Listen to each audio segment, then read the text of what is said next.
Dr. Isnaini and Professor Slamin, ladies and gentlemen, Bapak Ibu sekalian.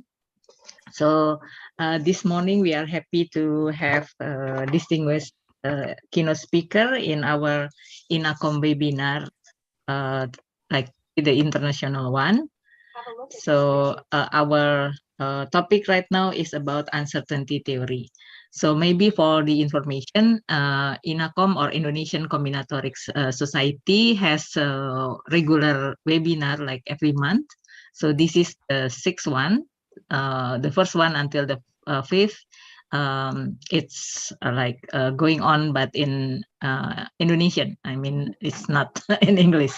So we are trying to like have maybe once every 6 months to have it the international one.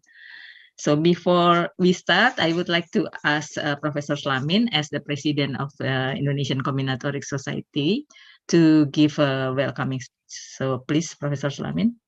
Thanks, Bu Kiki. Assalamualaikum warahmatullahi wabarakatuh. Good morning, honorable invited speaker, Professor Baoding Liu, from Tsinghua University, and Professor Jin Peng from Guangdong Normal University, Ibu Dr. Isnaini Rosida, from Universitas Negeri Semarang. Advisory Board of INACOM, Bu Kiki and Prof. Edi Baskoro, dan bapak-bapak dan ibu-ibu INACOMers yang saya hormati.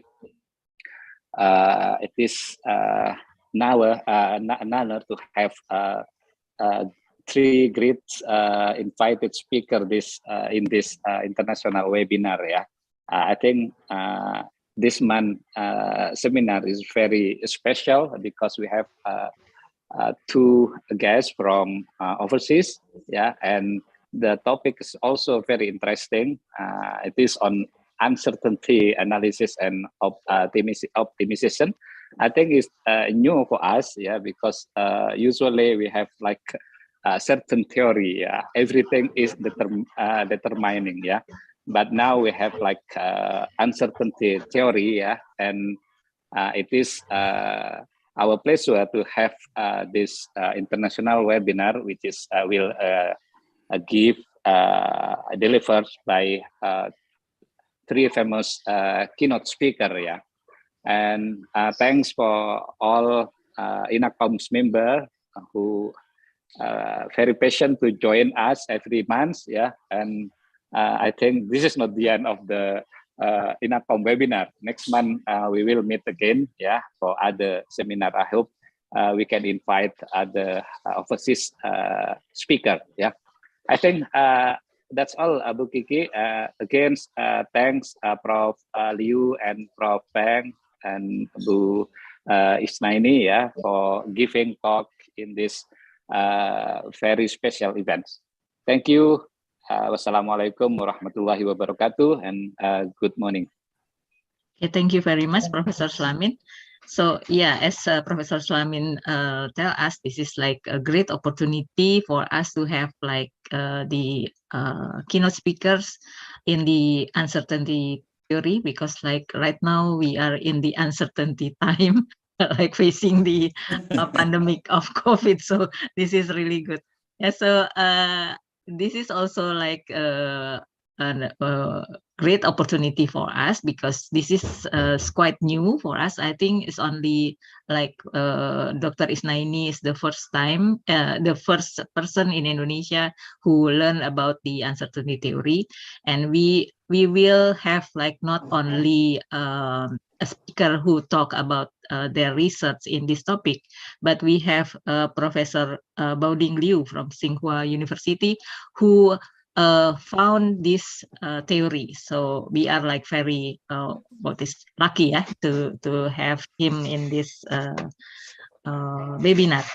So this is also a nice opportunity to strengthening the collaboration and network, and also like introduce the topics to more people in Indonesia, and hopefully we have like get more interest on people to do the research in this topic. So I think we don't have to like spend more time to like talk about many things. So it's an honor for me to be a moderator for this webinar. Like what we said, we have like 3 speakers. So please allow me to introduce the first speaker is Professor Baoding Liu. So I would like to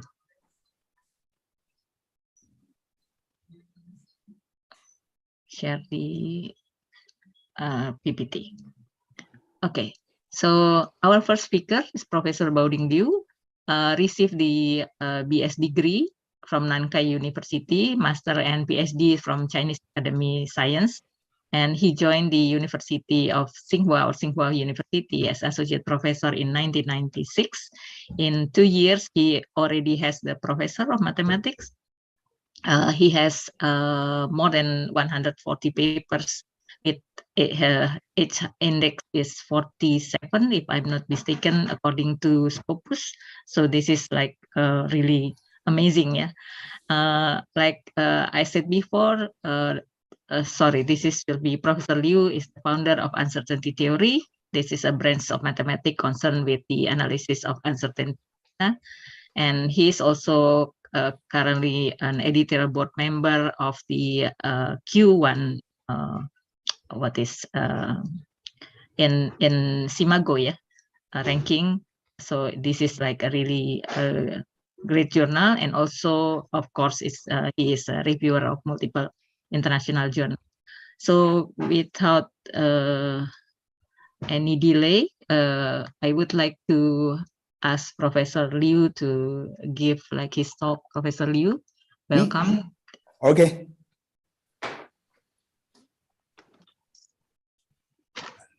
At first,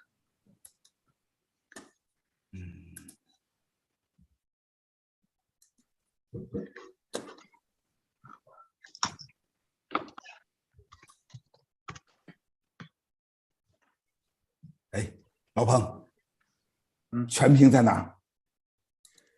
全屏，你是放映上？这样，这怎么出来这个？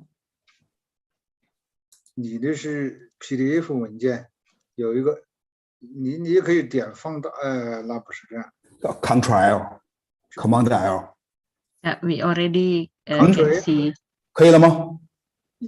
你用这个 PDF 浏览器，它只能放这么大，它旁边好吧，这个东西好像去不掉。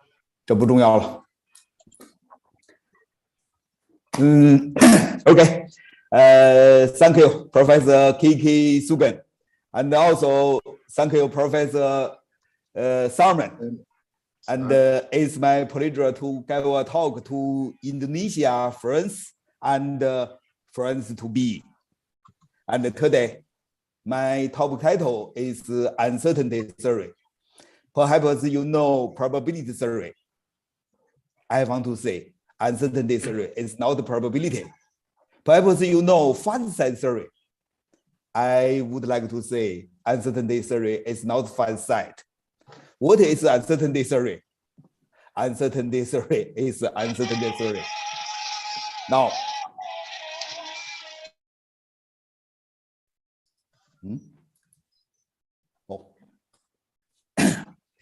and randomness and uncertainty are very popular to all of us. Some people think that uncertainty is randomness.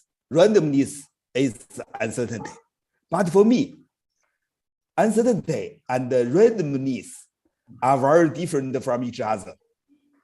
Here, I would like to say something is called random if its frequency is known. Otherwise, it is uncertain. And for example, the outcome of tossing a coin is an example of randomness, because the frequency that it will come up with is 50%. It's known. Am I right? But the outcome of a falling cake is an example of uncertainty because the frequency that the cake will land butter side down is unknown. So if its frequency is known to us, then it is randomness. If the frequency is unknown to us, then it is uncertainty. The problem is, does the real world looks like a coin or a cake? Perhaps some people think that it is a coin, but for me, I think it is a cake. Now, in order to show it, I would like to give an example. Here is a problem. Now, assume that I have 100 earths and many balls. The balls are either red or black, only two colors, red and black. Now, I filled 100 earths, each with 100 balls. Totally, the number is 100. But the number of red balls is unknown to you. The number of black balls is unknown to you. I know it. And I promise that the numbers of red balls in each earth are IID, that is independent, and have the same distribution function. But the distribution function is unknown to you. I make it clear? And if so, I have three problems. First one, how many balls do you think are red in the first earth? Second, how many more balls do you think are red in the 100 earths? And third, how likely do you think the total number of red balls is 10,000? Now, let's answer the first question. How many balls do you think are red in the first earth? How many? And perhaps some people think that it may be 100, it may be 0, or it may be 50. But if I want to ask you, how many? You may think that I don't know. I don't know it. 刘老师是不是要翻页啊？刘老师要你我没翻页吗？我已经翻页了。没有啊，我这看着还是没有翻译。翻页了吗？没有啊？没有，你一直显示的是第一页 ，first page。那我再重新来一次啊！重新来一次。出现，原来也出现过这种事情。是啊，我听到你好像是讲到后面了。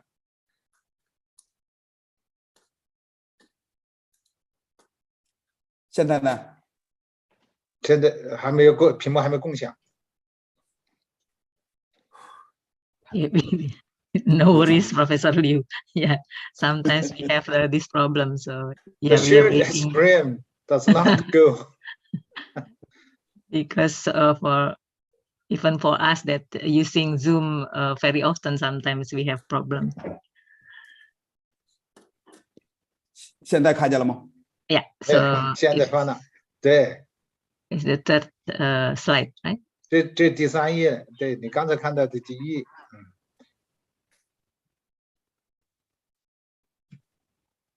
现在翻页吗？对，这个就对了，这个就对了，这个就没有那些，这是全屏的，现在没问题。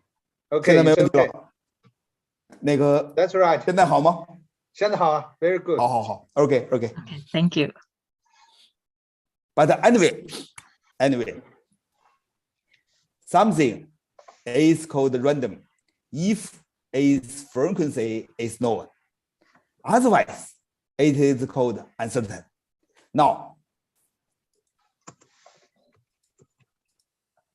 assume we have 100 urns, and each with 100 balls, and the balls are either red or black. Now, I promise that the numbers of red balls are IID, independent, and have the same distribution function, but the distribution function is unknown to you. I know it. You don't know. Now, I have 3 questions. First one is, how many balls do you think are red in the first urn? Second problem, how many balls do you think are red in the 100 urns? And the third, how likely do you think the total number of red balls is 10,000? Now, let's examine the first question. How many balls do you think are red in the first urn? It may be 100. It may be 50. It may be 0. If I want to ask you, how many is it? You may think that, you may say, I don't know. But if so, everyone,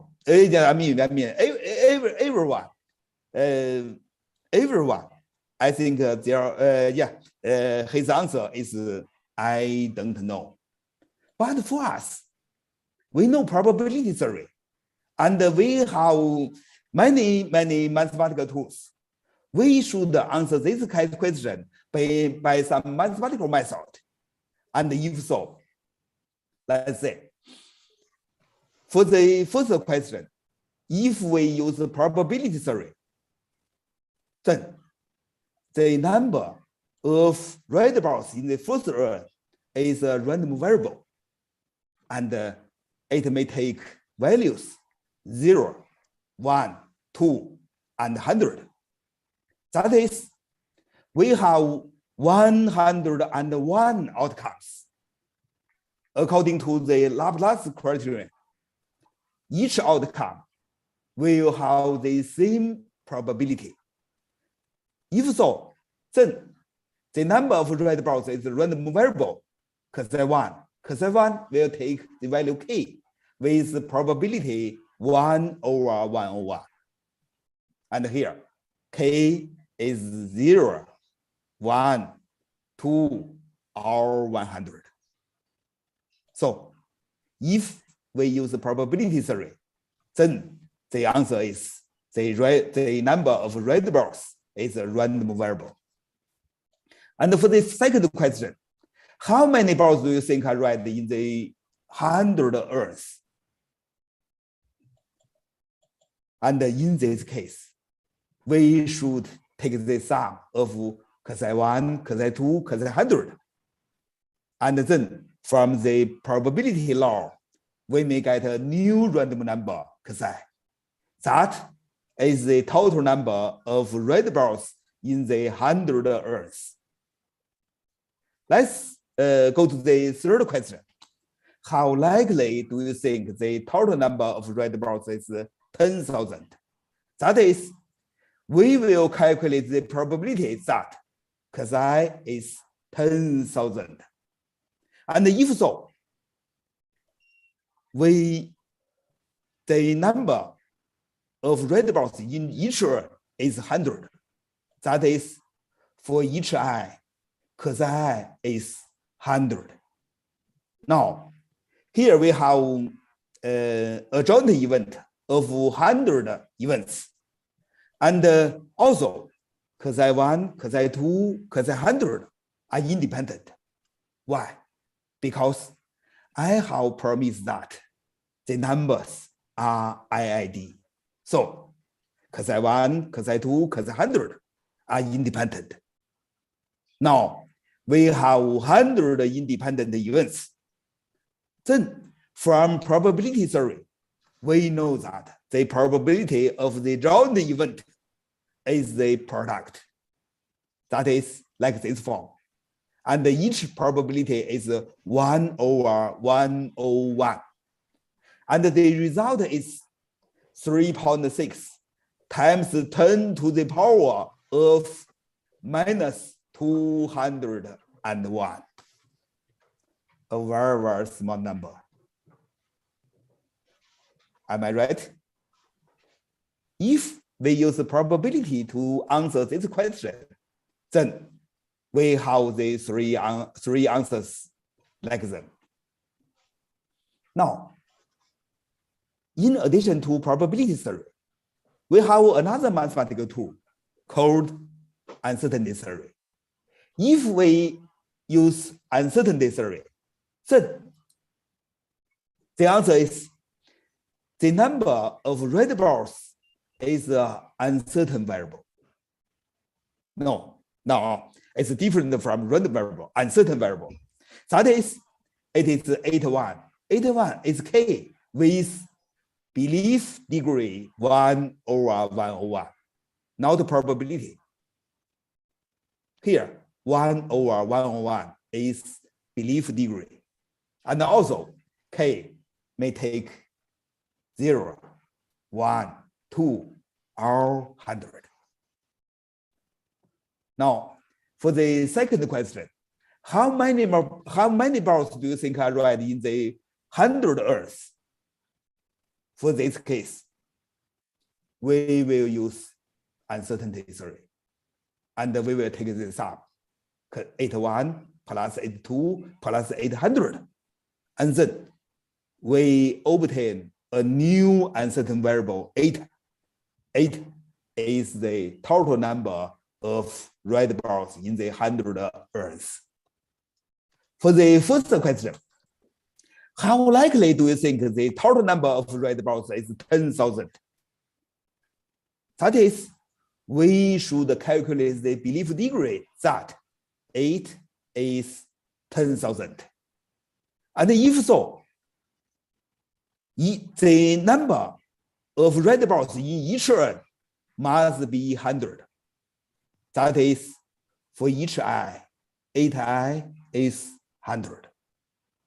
We also know that 81, 82, 800 are independent. Why?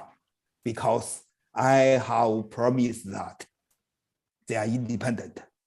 Now, we have 100 independent events. According to the law of uncertainty theory, the belief degree of round event is the minimum. That is, we will take the minimum that of the belief degree that 8i is 100. That is 1 over 100. We will take the minimum. The minimum is also 1 over 101. This is the answer of uncertainty theory. Now, for the same problem, if we use the probability theory, then the probability of total number of red balls being 10,000 is 3.6 times 10 to the power of minus 201. Very, very small. And if we use uncertainty theory, the belief degree of total number of red balls being 10,000 is 1 over 1 over 1, 1 and 1. It's not too small. About 1%. Now, for this same problem, we have two results. Which one is reasonable? Or which one do you agree? You know, for the same problem, the correct answer is at most 1. Am I right? If the first one is right, then the second one is correct. If the first one is wrong, second one is correct. Or both of them are wrong. It's impossible that both of them are correct. So we have two different results. Which one is reasonable? Maybe now we may argue that, and I don't think we have any conclusion. In order to In order to describe it, we should have false alarm problem. Now, the first one is a byte. In this byte, we have two options. Option A, now we discover the 100 urns and take the number of red bars. If the total number of red bars is 10,000, then you lose $1 million. Otherwise, you receive $1. This is option A. We also have option B. Option B is I don't buy it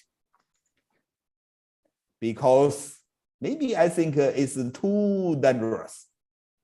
But anyway, here for this byte, we have two options, A and B. Some people may choose A because the total number is 10,000. The probability is too small, impossible. So if we choose A, then I may receive $1. It's very safe. But for some people, they may think that A is too dangerous. They will choose B. And for you, what is your choice? And in order to answer this problem, we should use some mathematical methods. For example, probability theory or uncertainty theory. Now, if we use the probability theory, we will calculate the income of A. And we know that the income of A is we will receive $1 with this probability and lose 1 million with this probability. The result is it is 1. And for the second choice, because we do nothing, so the income of B is 0. And we know that 1 is greater than 0. So A is better than B. That is, if you use the probability theory, then you should choose A. That is, just now, if you choose A, then you are correct. Now, we have another mathematical tool, uncertainty theory. If we use that, we will find that the income of A is 1 plus this belief degree minus 1 million plus 1 over 101. It is minus 9,900. And for the second option, B, the income is 0. It's clear that minus 9,900 is less than 0. So B is better than A. That is, if you use uncertainty theory, you should choose B. Now, for the same byte, if you use the probability theory, you should choose A. If you use uncertainty theory, you should choose B. Now, the problem is, which do you accept?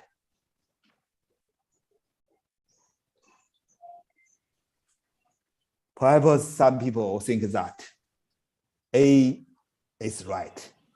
Some people think that B is right. In order to verify it, now let's say, how do I fill the 100 balls, the 100 earth? Now, I will tell you which distribution function I choose. Now, first, I took a distribution function for x. That is, if x is on the left side of 100, it is 0. If x on the right-hand side of 100, then it is 1. Yes, it is a distribution function, no problem. And here, I would like to remind you, if I have the right to choose such a function, I have told you, I have my own distribution function, but you don't know it. Now you know it. It's this one. If I have the right to choose this distribution function, then next step, I generate a random number k from the distribution function. Here, we will use the technique of Monte Carlo simulation. If we generate some random number, it's clear that it's 100. Am I right? If it is 90, it is impossible because the density of 90 is 0. If so, 90 is impossible to be produced. It's also impossible that it is 110 because at which the density is also 0. So if we choose a random number, it must be 100. And for the number 100, we will fill the first urn with 100 red balls. And 100 minus 100, that is 0, 0 black balls. That is, in the first urn, I filled 100 red balls. Now, for the second urn, I also generate a random number k. What is it? It's 100. So I filled the 100 urn with 100 red balls and 100 minus 100, that is 0, 0 black balls. The second urn contains 100 red balls. And then go on. We will find that the numbers in each urn are 100. That is the number of red balls, 100, 100, 100, 100, 100. Now, 100, 100, 100 are indeed IID, independent, and have the same distribution function. Am I right? I promised and I kept my promise. Yes, but the total number of red balls happens to be 10,000. That is, if you choose A, you lose $1 million US. That is, if you use probability theory, you must choose A. If you choose A, you lose $1 million US.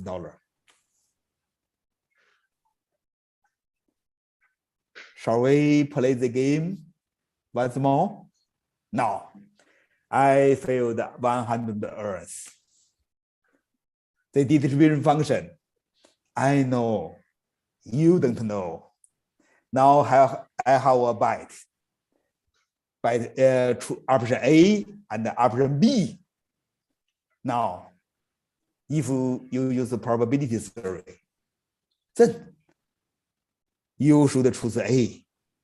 If you choose A, then you lose $1 million again, and again. That is probability theory is wrong for this problem. Am I right? Now, why does probability theory fail to solve this problem? Because when I face the 100 Earths, I have a frequency. The frequency is 100% at 100 bars. That is, the frequency is this. The histogram is like the green bar. But because you have no information, you think that the distribution function, like the red curve, it is uniform. You will find that the your distribution function is not close to the frequency. If you use probability theory, it will lead something wrong. That is, if you want to use probability theory, the distribution function must be close to enough to the frequency. Otherwise, probability theory will be wrong. Agree with me or not? And generally, we have a quantity.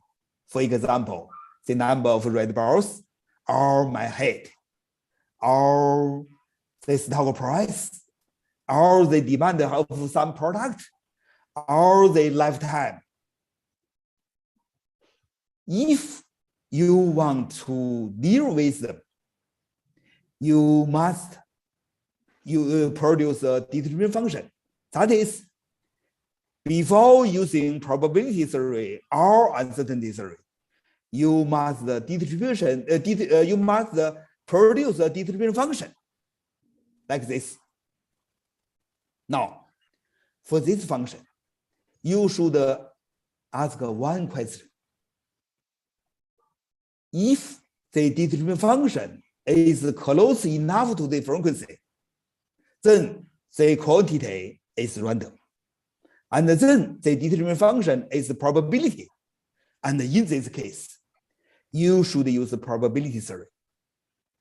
If the distribution function is not close enough to the frequency, then the quantity is uncertainty.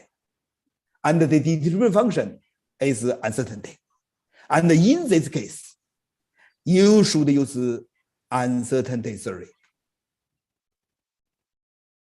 That's the difference between randomness and uncertainty. That is, before using probability theory or uncertainty theory, you should test whether the distribution function is close enough to the frequency or not. Perhaps you probably say, how to do that? I don't know. Really, I don't know. And my teacher didn't tell me how to do that. And also, we can't find any method to trick it from the textbook of probability theory. But I know that in most practical problems, the distribution function you obtained is not close enough to the frequency. Do you believe me or not? I hope so. And I think you may find many real-world examples in my textbook. We will find that the determinant function we obtained is not close enough to the frequency. Perhaps you may say that in probability theory, I mean, in the papers and the textbooks, we find that the determinant function is close enough to the frequency. Yes. Yes, you may find some examples in the textbook, but I would like to remind you that you should check the source of the data. You will find that for the observed data, no observer, no time, no place. That is, the source of the data are questionable. Maybe they are fake. But anyway, I don't find any real-world example. And for it, we may produce a determinant function that is close enough to the frequency. So, in order to deal with the real world, we have only two mathematical systems. One is probability theory, another is uncertainty theory. If you can get a determinant function that is close enough to the frequency, then use probability theory. Otherwise, you should use uncertainty theory. Perhaps some people will argue that, except for probability theory and uncertainty theory, we have also, for example, fuzzy set. Now, at first, for the fuzzy set, let's test it. For example, when you learn or use fuzzy set theory, we may have some examples. Perhaps they will think that my height is a fuzzy set. And if it is a fuzzy set, then we may have a membership function. That is, at 1.7 meters, the membership degree is 1. And at 1.6 meters, the membership degree is 0. At 1.8 meters, the membership degree is 0. That is, here, from 1.6 to 1.7, it is increasing. From 1.7 to 1.8, it is decreasing. And do you agree with this membership function for my height? But no problem. Anyway, it's not the focus. Now, if we use this membership function, we may get the first conclusion from fuzzy set theory. That is, my height, my real height, is exactly 1.7 meters with the possibility measure 1. That is, it is 100% sure that my height is exactly 1.7, not less, not more. Do you believe?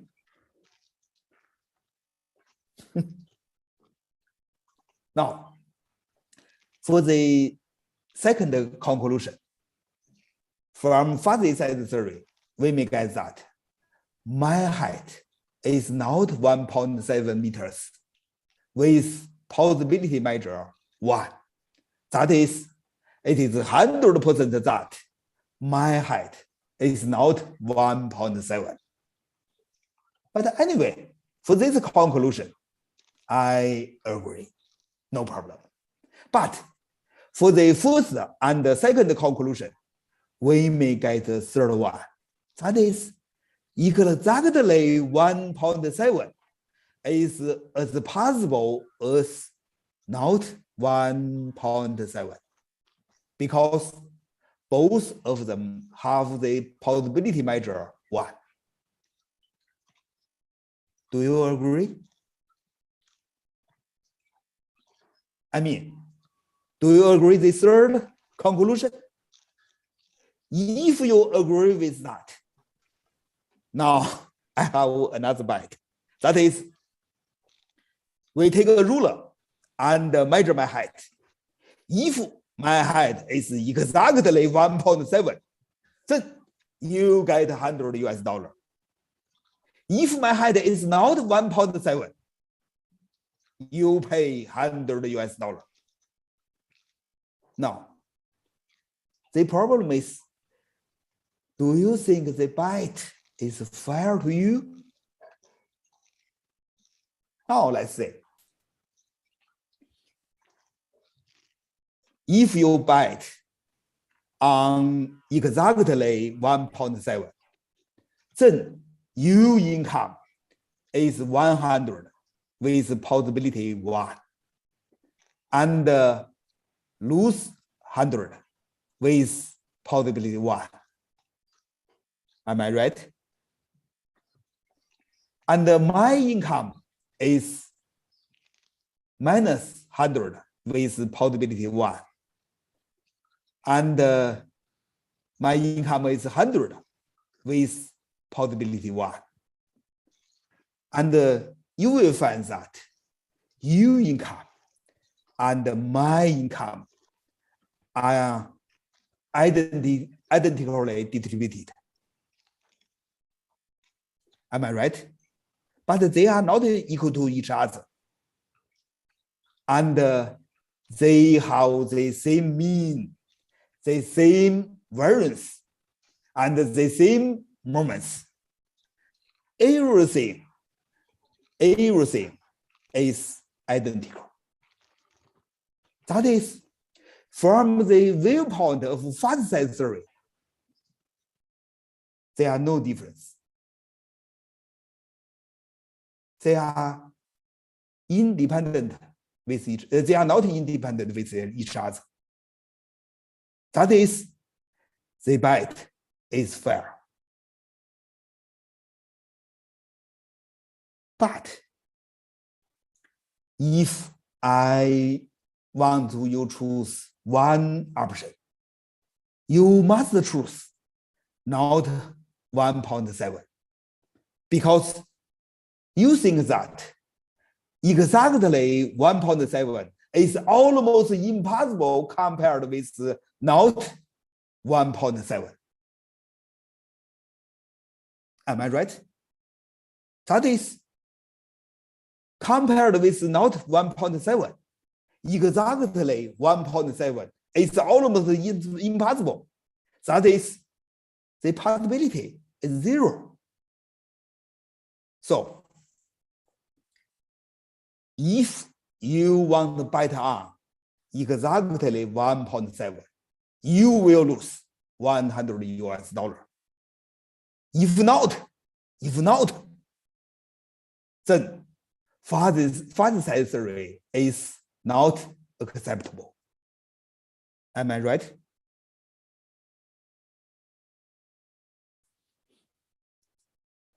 Now let's go to second example. All of us know that the interval from 1 to 2 is a subset of the interval of 2 to 3. It is wrong, completely wrong. Am I right? It is wrong. But from fast size theory in 1978, Professor Zadar produced a formula that is, a fuzzy set is a subset of set B, the possibility is mu x is the maximum of mu x on B. This formula was invented by Professor Adler in 1978. Now, we also know that the interval from 1 to 2 is a special fuzzy set whose membership function just like this form. Mu s is 1 if x is between 1 and 2, and 0 otherwise. That is, for a crisp set, its membership function just is indicator function. And then, from that formula, we will know that the interval 1 to 2 is a subset of the interval 2 to 3. The possibility is mu x, the maximum of mu x on the interval from 2 to 3. It is just 1. That is, fuzzy set theory says that this inclusion relationship is 100% right. Are you willing to accept it? If you are a teacher of fuzzy set theory, and if you teach the student that this relationship is 100% right, if the students go to the office of your president, what will happen? You will be fired. Now, I would look to calculate that fuzzy set theory is wrong because it's not self-consistent in mathematics. And second, it may lead to wrong results in practice. So many people may think that we have 3 mathematical systems. One is probability theory, second is fuzzy set, third one is uncertainty theory. Now, I would like to say that no fuzzy set theory. We have only 2 mathematical systems. One is probability theory and another is uncertainty theory. Now, let's go back to the first question. Does the real world look like a coin or cake? In my textbook, we have many real world examples. For example, COVID-19. For example, birth rate. Also, Alibaba stock price. I think you know Alibaba. Alibaba is an internet company in China. And also the exchange rate between US dollar and Chinese yuan. And we find that all of them look like a cake, not coin. So in the real world, we should use uncertainty theory rather than probability theory, because as a very special case, probability theory is usually not applicable. Until now, are you willing to learn uncertainty theory? If so, you may download my textbook and lecture slides at this website. Or if you want, you may write to me at this email address. My talk is over. Thank you. Thank you very much, Professor Liu, for really nice explanation about how we need to think to use the uncertainty theory. And I think we have to follow Professor Liu's advice. Please not do the bet, yeah, not do the gambling, because we will lose it. So yeah, before we continue, is any question or any comments for Professor Liu topics?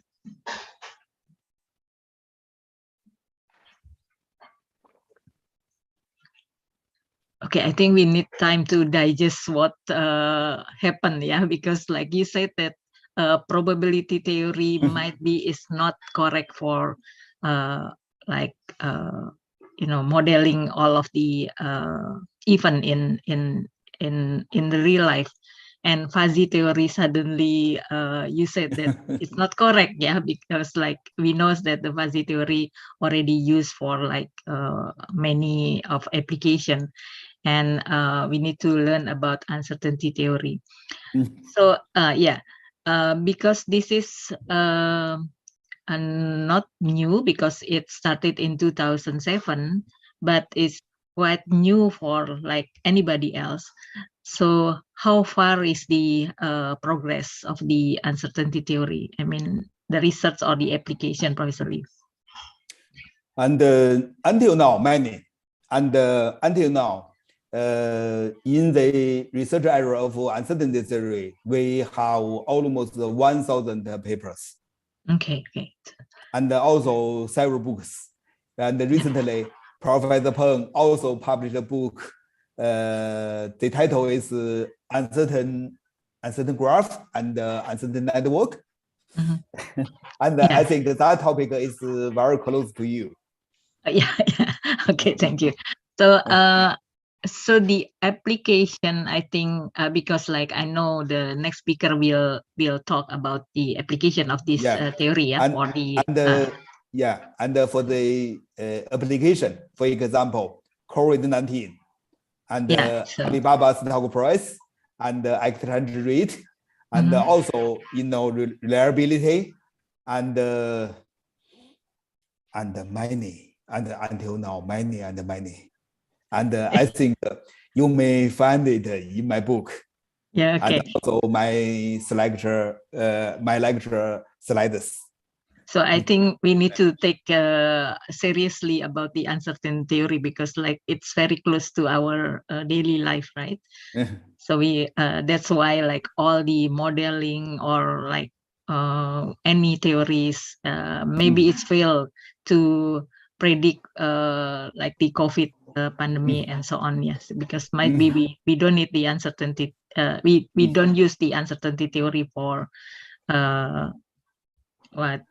make the calculation, I think. So I would like to give the opportunity for the audience to give comment or question. We also have like some participant from Philippines, Professor Liu. Yes, and it's not only from Indonesia. So can I have a question, Bu Kiki? Yes, please, Professor Slamin. It is interesting talks. I like it, but I'm still curious about the fuzzy theory or fuzzy Z. Is it your conclusion that fuzzy is wrong? Is sure? I mean, is whatever it is. I mean, it is absolute that fuzzy theory is wrong, because we usually, especially when we make some application in decision support system, we usually use, not usually, but sometimes we use fuzzy methods to make some to recommend some decision. So that's why now I'm like not sure to use that methods again. Yeah, can you give some explanation? Thanks, Professor Liu.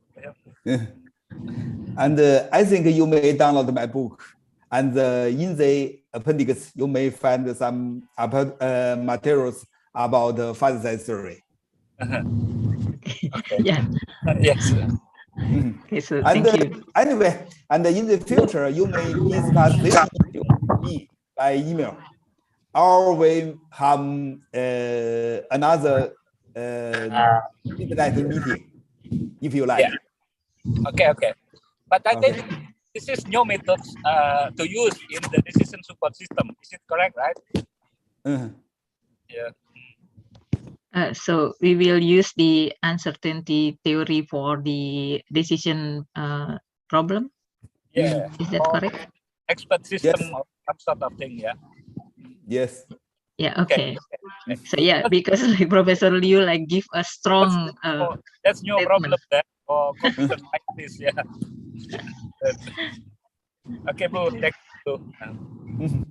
So there is one more question. Is it possible for the distribution function to be continuous? This is from Michael Frondosa. Professor Liu?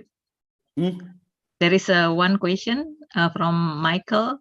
The question is it possible for the distribution function to be continuous? Yes, it may be continuous or not. So it doesn't depend of the continuous of or discrete, yeah, but it has to be close to the frequency. What is the name? Is the frequency or not? Yeah. And usually we may get some determinate function, but in practice they are not close enough to the frequency because the real world is changing, and also the population is also changing. Okay. But anyway, I hope that you may download my textbook and read it, and then in the future we may discuss it in details. Okay. Yeah. Okay. I already have your books with your signature. and also, I think you may download the new version. The new one, yeah. Okay. Please download the new version because now we have more. how insert many real world examples. Okay. Yeah. Thank you very much. Okay. So yeah, don't forget to what is copy for this slide because there is the address for the books and also Professor Liu email address. So thank you very much. So please join us to give a thank you for Professor Liu for a really nice talk. I mean, I finished my job. Yes, thank you. Okay. So could you please what is the stop the sharing, please? So before we continue for the second speaker, I would like to invite you to open your camera. We will have a photo to for the proof of that this is really happened. I mean the certain, yeah, to certain. Yeah, to make a proof, yeah, for the INACOM.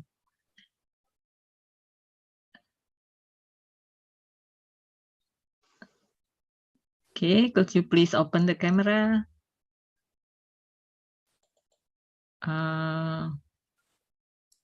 Mas Iksan, tolong difoto ya, Mas Iksan ya.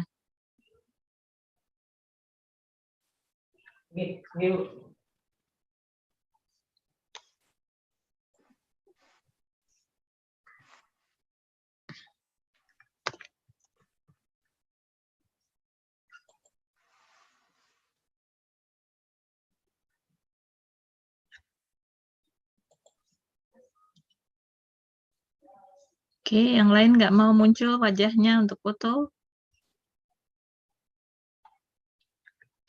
Belum mandi mungkin, Bu. Belum sisiran. Belum sisiran. Okay, hello Joy, how are you? Thank you for joining with us. Yeah, I was late because I had a class. Okay. On Saturday. Yes, I had class on Saturday. All right. Yeah, so I think we can continue for the second speaker. The second speaker is Professor Jin Peng. He already visited Indonesia. How many years ago? Yeah, Professor Peng, like 5 years ago, something. Or yeah, I cannot remember the time. So Professor Jin Peng has a PhD degree in operation control theory from Tsinghua University, and currently he's a full professor at Duanggang Normal University at Hubei, China.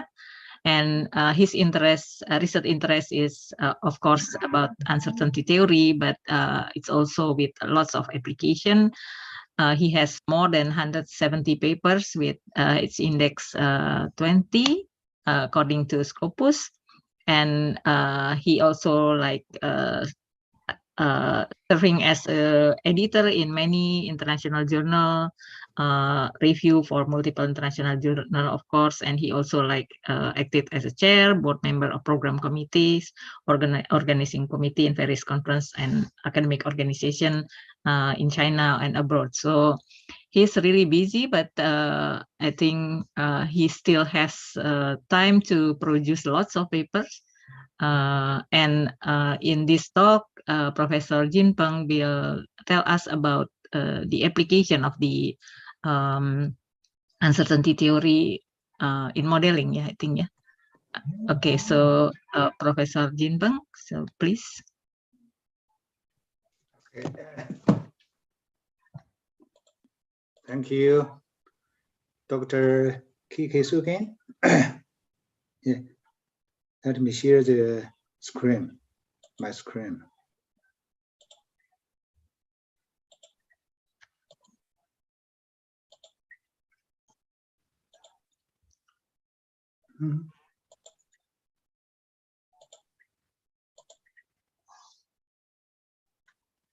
Yeah, how to share my screen? Yeah. Yeah, click the share screen, the see green my button. Yeah. Yeah, it's. Can you see my share screen? Yeah, it's clearly here. Thank you. Okay, let's start. Yeah. Firstly, I would like to express my thanks to Professor Kiki, Ms. Chairperson. Thank you for your kind introduction. Yeah. So good morning, Sanam Siang, right? It's still I have been greatly enlightened by the keynote speech we have heard here just now, given by Professor Liu. My name is Jin Peng from Huanggang Normal University, Hubei, China. I'm very pleased to enjoy this online webinar with the title of Uncertainty Theory and Optimization Modeling. And I'm very honored to be invited to give this keynote speech here. So today I'm going to talk about some of our work in the field of network optimization with uncertain information or uncertain data. So the title of my presentation is Network Optimization Modeling Under Uncertainty. So my talk is very close, is a close topic to Professor Liu's lecture. So what I'm going to talk about can be outlined as the following four parts. And now let's go to the outline page. All right. Yes, the main contents of my speech are around the 3 W questions. That is what and how and which. In other words, my presentation will include these 4 parts. Firstly, I would like to talk about what uncertain network problem, optimization problem is, and some background information about the research topic will be talked about in this part. Secondly, I'm going to present how to model uncertain network optimization problem and how to solve the models. In this part, I will introduce 3 types of uncertain programming model, including expected programming model and belief degree constraint programming model and belief degree maximum programming model. Moreover, I will talk about a hybrid intelligent algorithm for solving this program model. And I will talk about, I think due to the time limited, and I have enough time to say in more detail about the algorithm and examples. So after that, the third part of my talk concerns about which publications have been published in uncertain network optimization in this research field.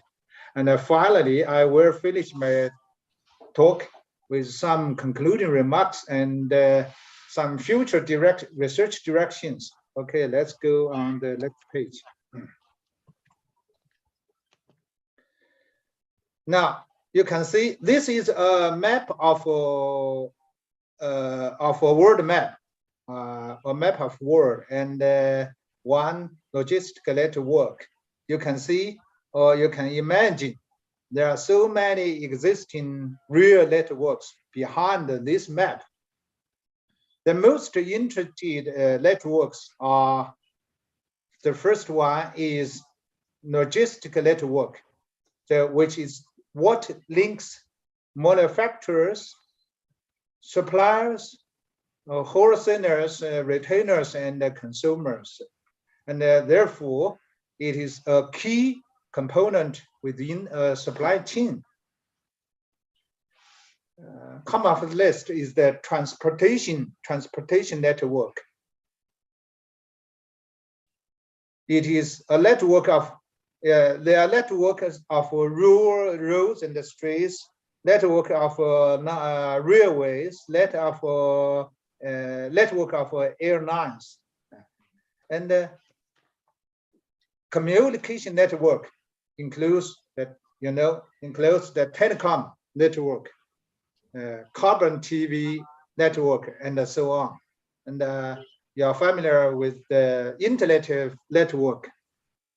In fact, internet network is a vast network that collects components, computers all over the world. So,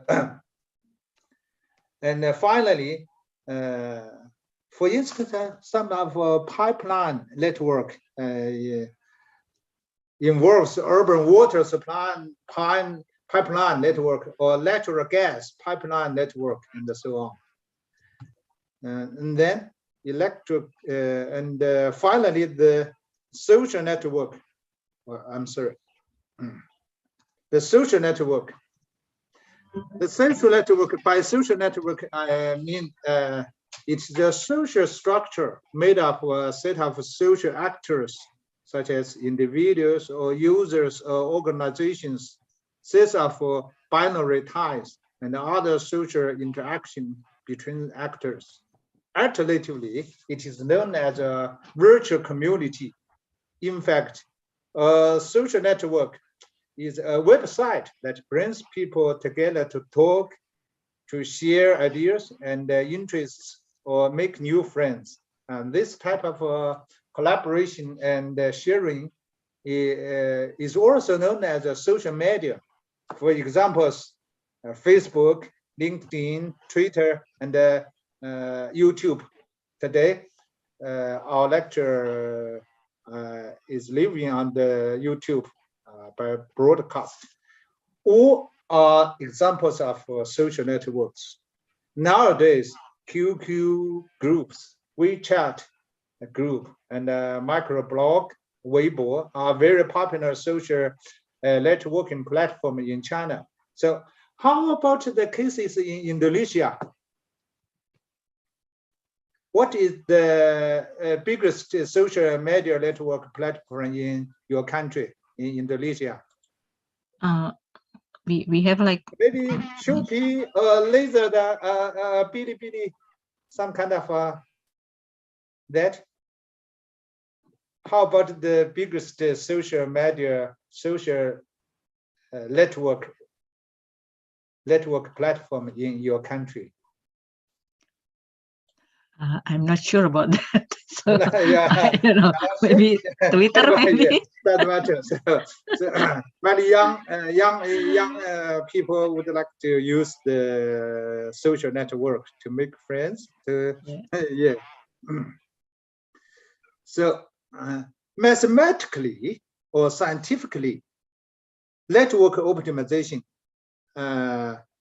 means is referred to the mathematical structure used to model pairwise relationships between objects, like something in graph theory.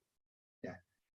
So network optimization means to study the problems how to optimize the characteristic structure or some descriptive measures of a network efficiently, which is a subset of mathematical optimization related to graph theory, operational research, computer sciences, and a computational complexity theory, and so on. So here, you can find that network optimization problem just happen beside us. Yeah, here is an example. What do you think is the best way for you from Samarang, East Nancy University to your capital, Jakarta? By airplane, by train, or by car, or by motorcycle? Motorcycle is very popular in Indonesia, I know. So this is in fact related to the shortest path problem or minimum cost flow problem. Yeah. So what do you think? So that everyone may find network optimization problem everywhere and every time. We can say this.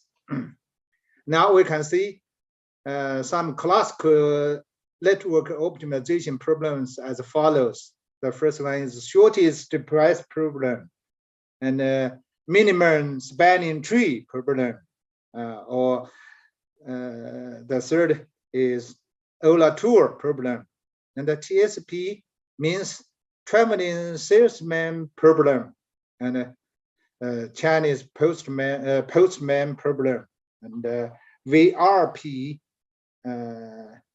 stands for vehicle routing problem, and moreover, maximum flow problem and minimum cost flow problem, and so on and so forth. All are the traditional network optimization problems. You may familiar with that, with this. So what is uncertain network optimization? By uncertain network optimization, I mean it is the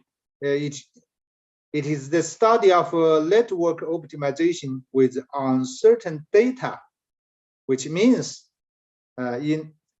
indeterminate quantity under uncertainty. So in uncertainty theory, just now Professor Liu make a good presentation to uncertainty theory. So in uncertainty theory, uncertain data is also described as the so-called uncertain variable,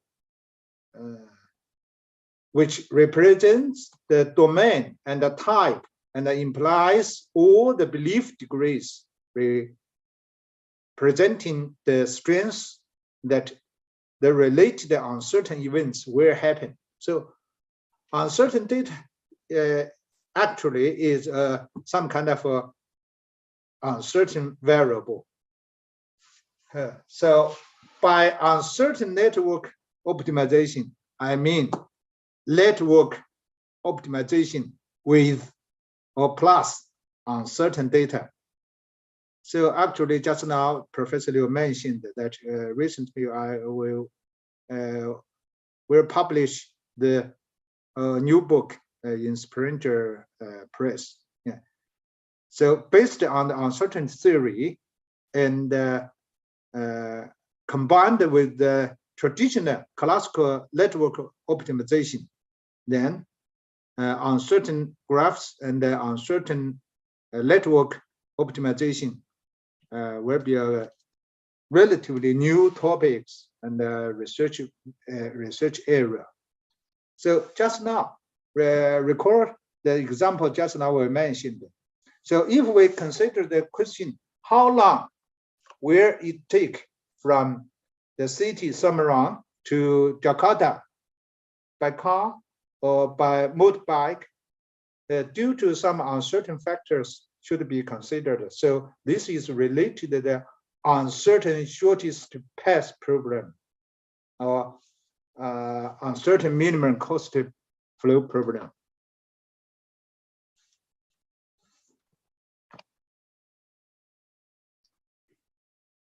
So now we are living in an era of big data. So you may ask this question: what are the relationship between big data and uncertain data I mentioned? So let us recall what is big data. In dictionary, you can find big data refers to data sets that are too large and complex for traditional data processing and data management applications. So IBM is a very famous company. Yeah, according to IBM, saying big data is the data characterized by three attributes: value, is game, yeah, variety, so many kinds of data, and velocity. So big data actually updated very fast. Yeah. So here I must remind you that the large sample is not equal to big data, and the big data is not equal to deterministic data. So on the one hand, big data does not exclude the existence of uncertainty, and can be used, but it can be used to reduce uncertainty. On the other hand, uncertain data can be used for taming uncertainty in big data, or controlling uncertainty in big data. So big data means opportunities and challenges, and uncertain data means risk and challenges. So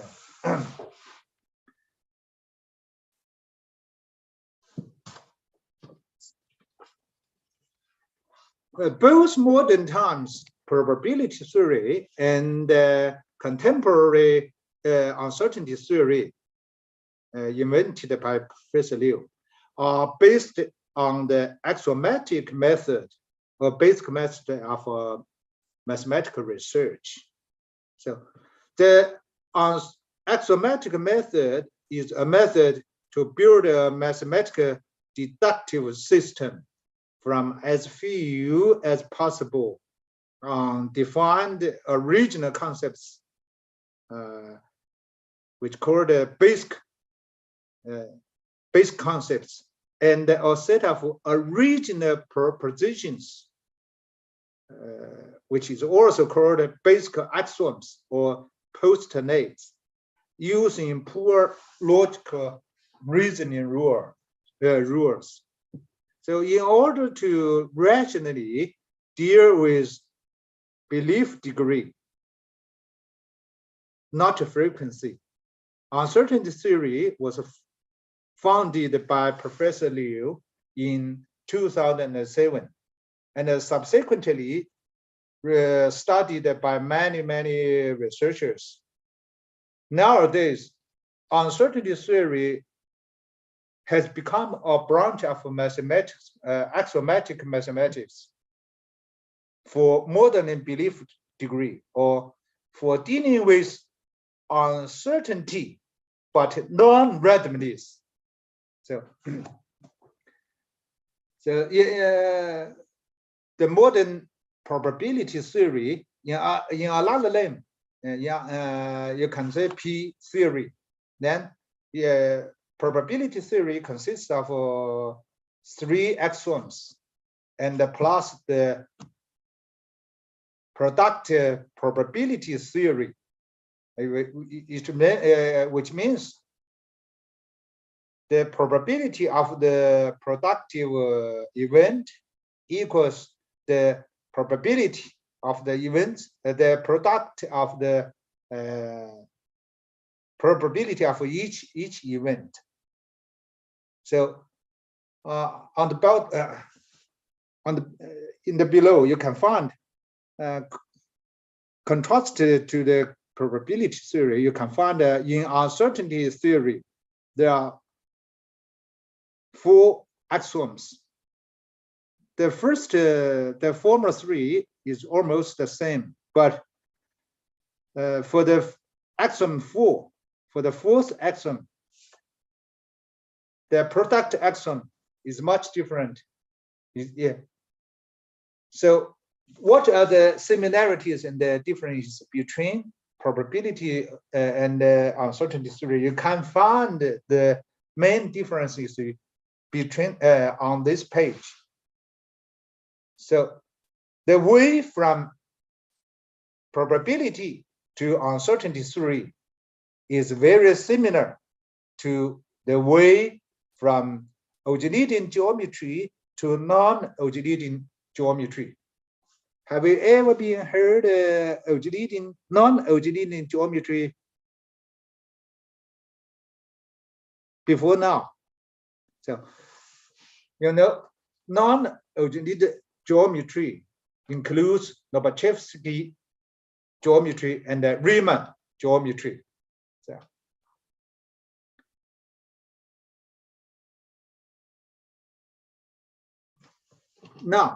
just now, Professor Liu made explains why probability is suitable to modern,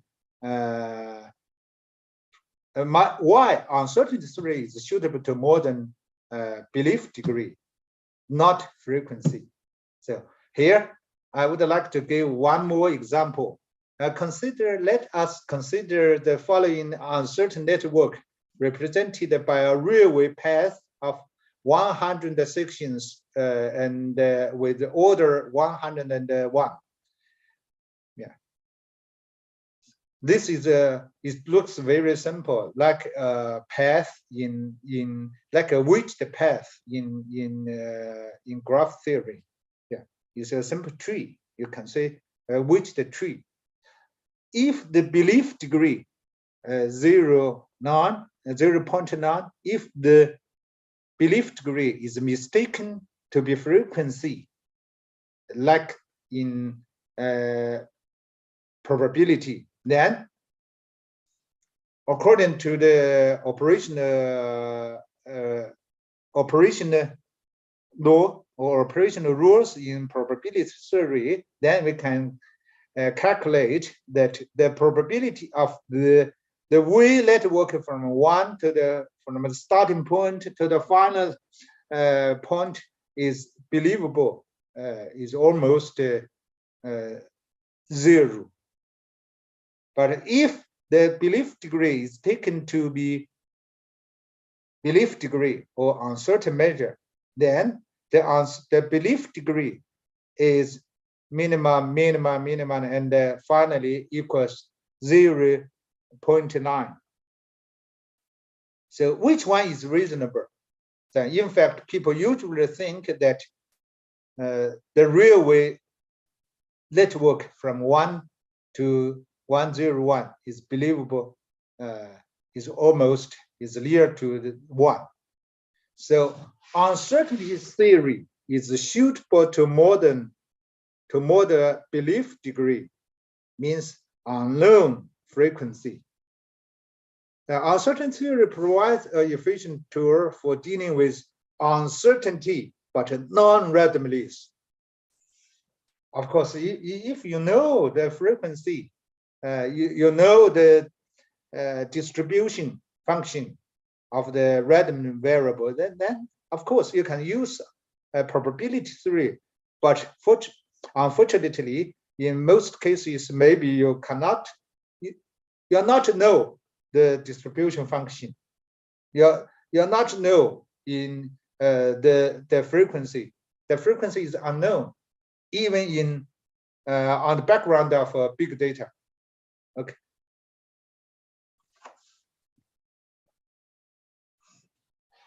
Now, how to model the uncertain network optimization problem. So, in my view, I would like to divide uncertain network optimization into two parts. One is uncertain graph, which mainly concerns about network optimization with uncertain topology structure, and this is, for instance, each the 0.9 means the uncertain topology. Yeah, maybe the vertex 1 and the vertex 6 is collected by the belief degree 0.9. And another one is uncertain network. So in our real life, yeah, network is a popular word, but here network, uncertain network is an academic word. So uncertain network, I mean, by uncertain network, I mean actually uncertain weighted network. So you can divide the uncertain network optimization into two parts. One is a basic theoretically topic, and the other one maybe mainly used in our applications.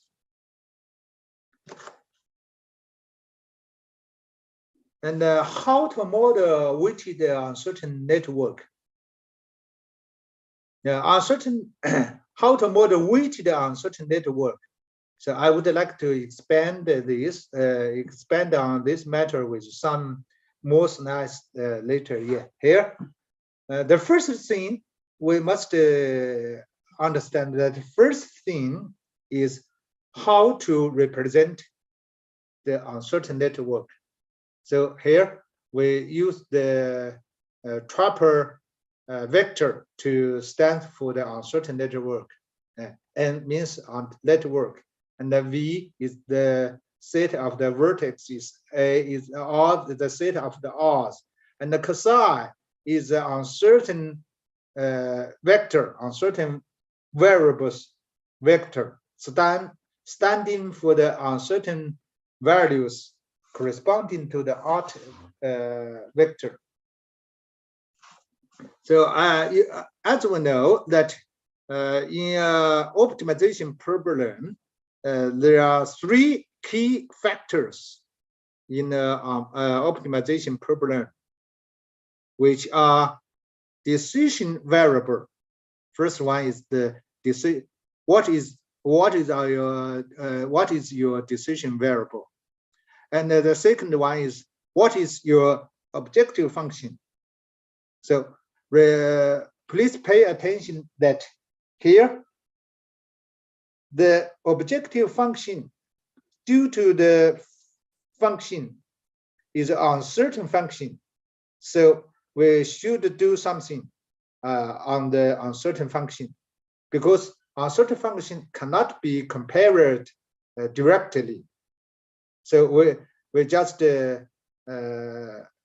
mathematically, strictly speaking, we should consider the expected function and the function's critical values, or the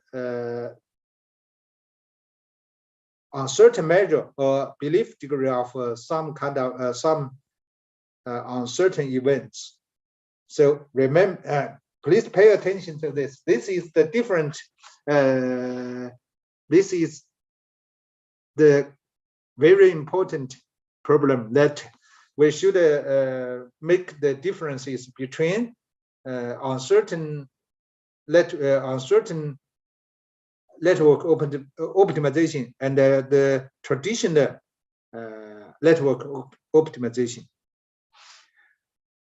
It is similarly, we should consider the constraint condition under the belief degree meaning. So in order to correctly establish the mathematical model of uncertain network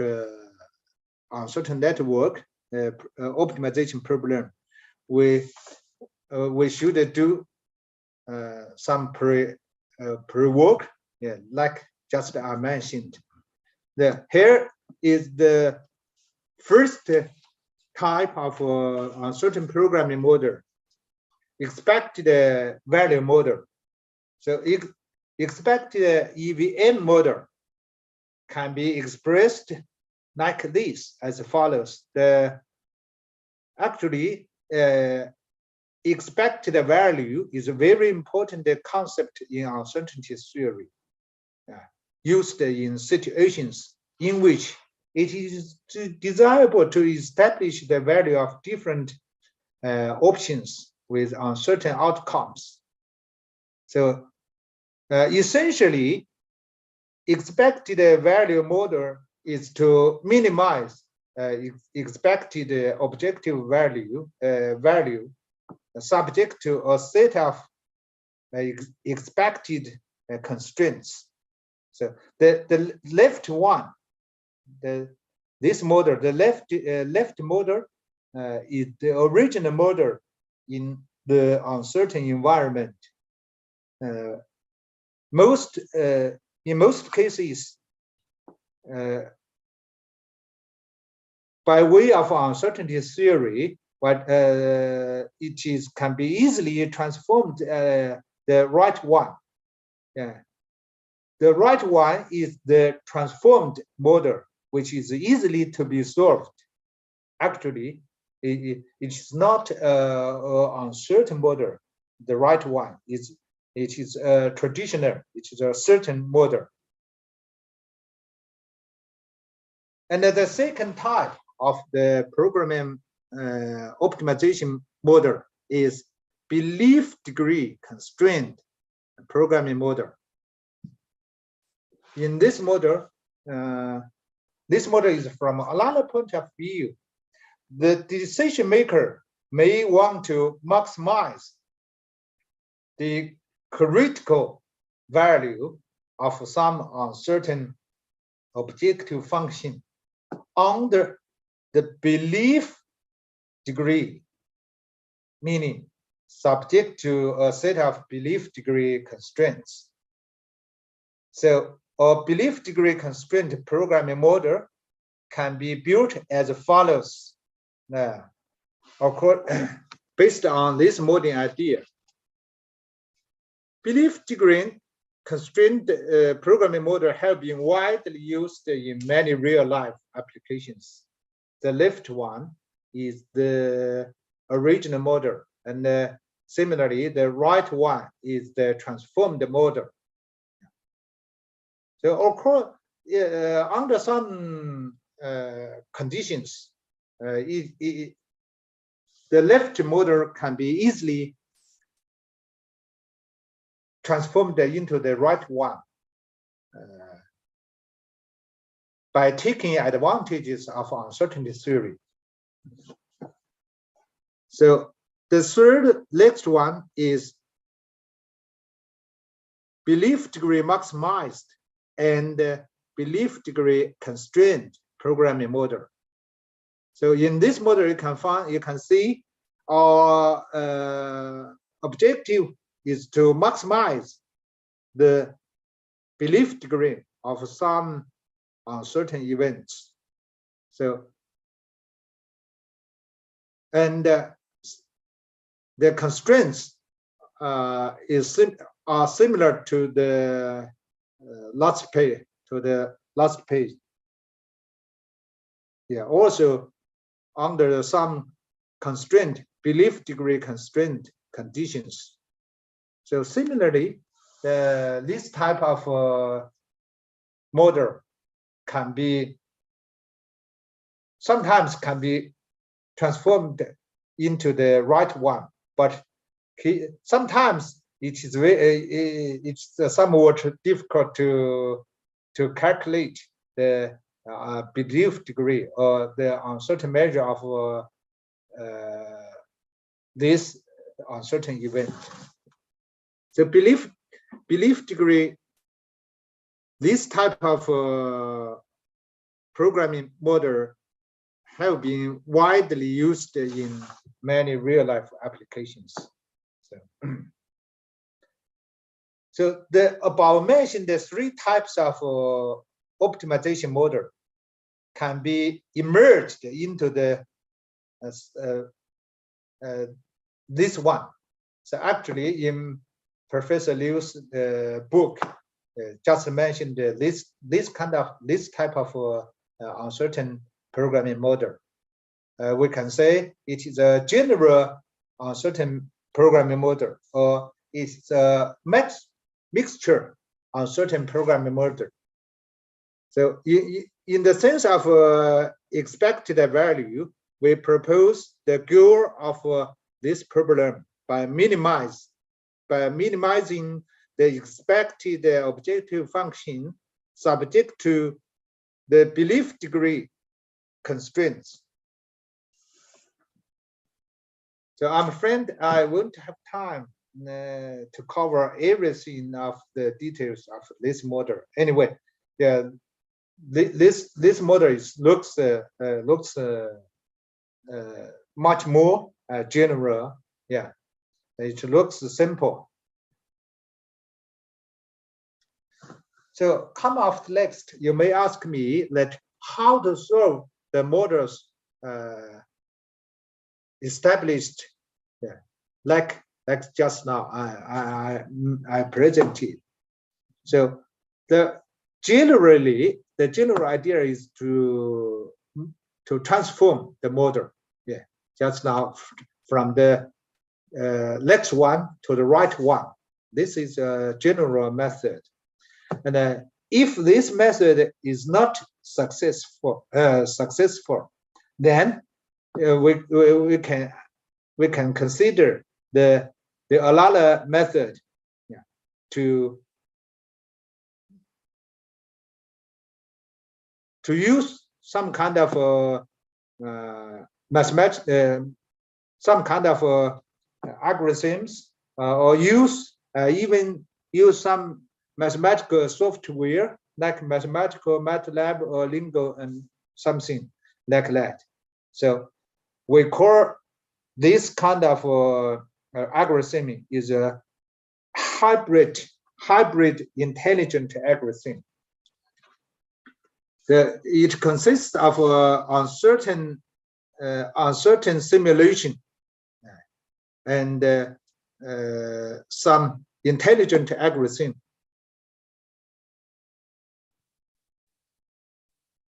So in most cases, maybe it is difficult to directly transform the optimization problem into a determined model.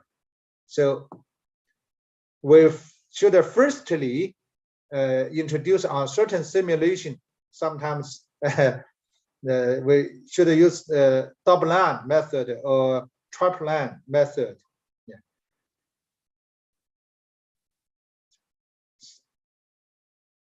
So intelligent algorithm may be the genetic algorithm or other evolutionary algorithm. Yeah. So now let's turn to the third part of my presentation. Here, I would like to show you some publications on certain graph. Yeah. So as early as in 2012, yeah, we consider the uncertain graph. Yeah, firstly, the concept of Euler index, and recently some scholars even research on this topic on uncertain graph. You can find that most of the publication was published on international journal cited by ACI.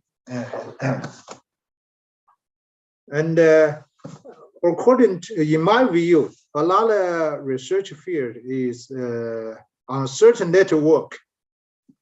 So here you can find the list of the publications. Yeah. Here is a list of references on uncertain network. Yeah. Some of the authors are the PhD students supervised by Professor Liu, and some of the authors are, for instance, here, Islam have done some work on this topic. Dr. Islam in your country, yes. Later he will give us a keynote speech at last. Yeah.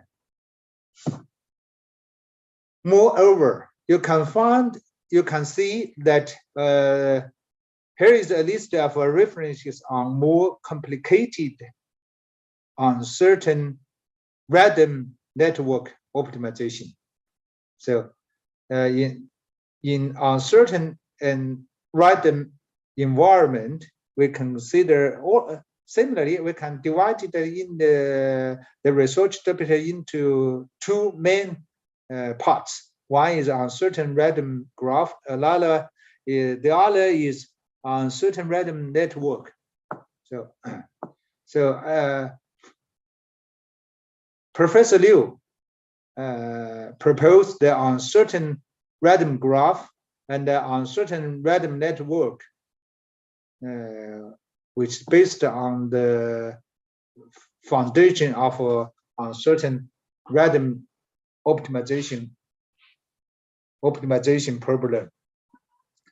So you can, I just show you quickly the references so that you can know what publications have been what progress have been achieved in this research field. So now you may ask my question that how about researchers' distribution with China, within China and outside China?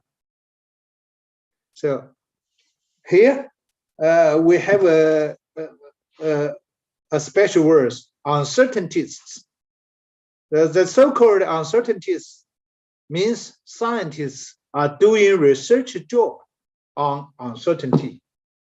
By uncertainties, I mean scientists, researchers are doing research job on uncertainty. So uncertainties are distributed widely across the world. We can say that this world is uncertain, right? That is unique certain thing. So Chinese researchers in mainland China includes even more than 20 provinces. I'm not sure exactly, but you know, I know that, for instance, in this province or cities, for instance, Beijing, Shanghai, Tianjin, Chongqing, and of course, Hubei, Hebei, Jiangsu, Xinjiang province, and so the Chinese research scholars distributed in more than 20 provinces are now doing research job on this uncertainty related to uncertainty theory. But how about the international case? Yeah, non-Chinese researchers in the world includes more than at least 10 or 20. Yeah, of course you can find in China, in India, in USA, in Japan, in France, in Iran, and in your country, in Poland, in Canada, you can find the scholars are now doing research topics on certain theory field. So if you are interested in the topics on network optimization, then you can find there are still some problems are not unsolved.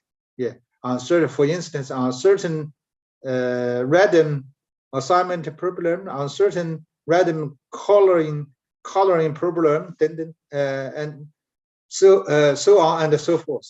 Yeah. So finally, I think it's time for me to really close my presentation. So before I finish my talk, I would like to address some remarks. First one is many network optimization problems usually took place in uncertain but not random environment. So in this case, we should use uncertainty theory. In this case, probability theory is not suitable. And you can say, yeah, under non-probabilistic uncertainty, to deal with non-probabilistic uncertainty, you should use uncertainty theory.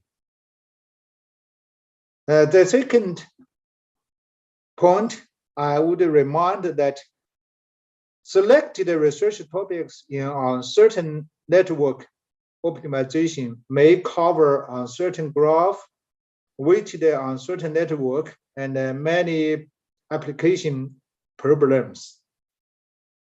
So thanks to Professor Liu, uncertainty theory provides the efficient tool for dealing with uncertainty but non-randomness in uncertain network optimization programs. So finally, I hope more and more scholars would enjoy us to do some research work related to uncertainty theory or uncertain network optimization. In fact, uncertain network optimization is a new, a relatively new field of interdisciplinary research with opportunities and, of course, both with uncertainties and challenges. So if you are interested in uncertain graph and network optimization, please refer to our book to be published in the near future with the title Uncertain Graph and Network Optimization. So sometimes you can download the PDF from here, from this web link.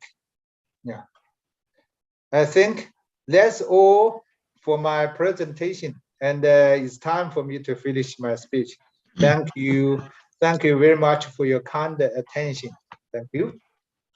Yeah, thank you very much, Professor Peng, for like really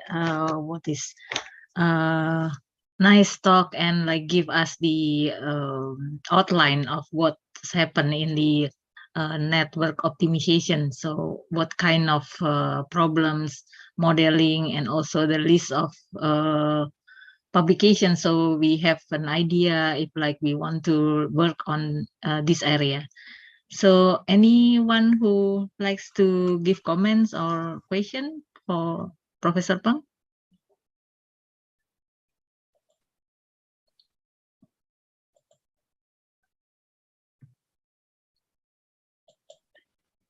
Okay. Okay. Anyone? So Professor Peng also worked lately in hypergraph, right? So it's not only graph, but also hypergraph. So this is like a new direction of the network optimization, I think. So if there is no question yet, I would like to ask about the general or mixture uncertain programming model. So it means that yeah, could you please like show the slide for the general mixture uncertain So shall I finish Yeah. my screen? Share the screen? Yeah, it is here, Okay. but yeah, because like you said that the wait a minute, maybe I need to, yeah, because that is like the combination of the expected value objective, but the what is the requirement of the constraint is using the uncertainty theory, right?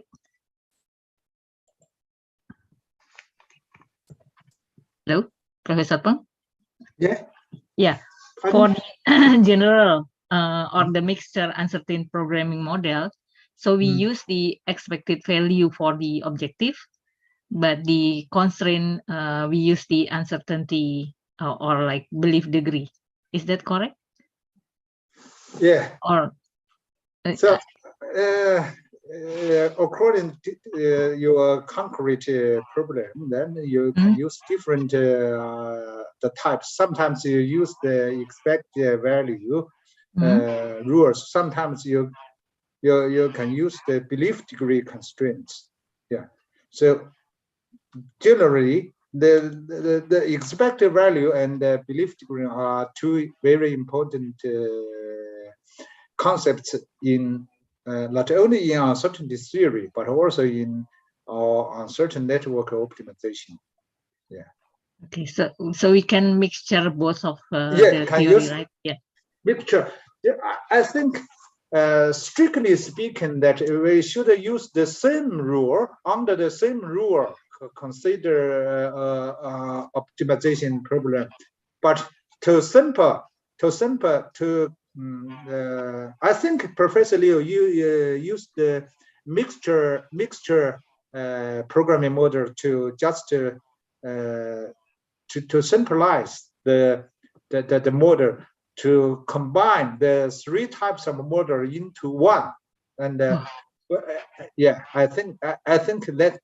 But in our life, sometimes we can find some kind of background that we can use the mixture programming model. But sometimes you can use only one. Yeah, they mentioned the three types of model. Yeah. Okay. Yeah, so it's very interesting because we can combine usually like one theory, like we strict to have their own rules, so we cannot like mix like but this is like very interesting. So thank you for your yeah, Professor Peng. So let's give thank you for your discussion. Yeah, big applause for Professor Peng. Thank you for thank your you very much. Yeah, so I hope that what Professor Liu and Professor Peng can like give us like some motivation to do like more research in this area. I think we have a question from Michael, please. Michael from Rosa. No question. It's just a clap. Okay, okay. So I thought that you want to like give like some comment. Okay, so thank you very much. We now like have the third speaker, Dr. Isnaini. So this is the last but not least.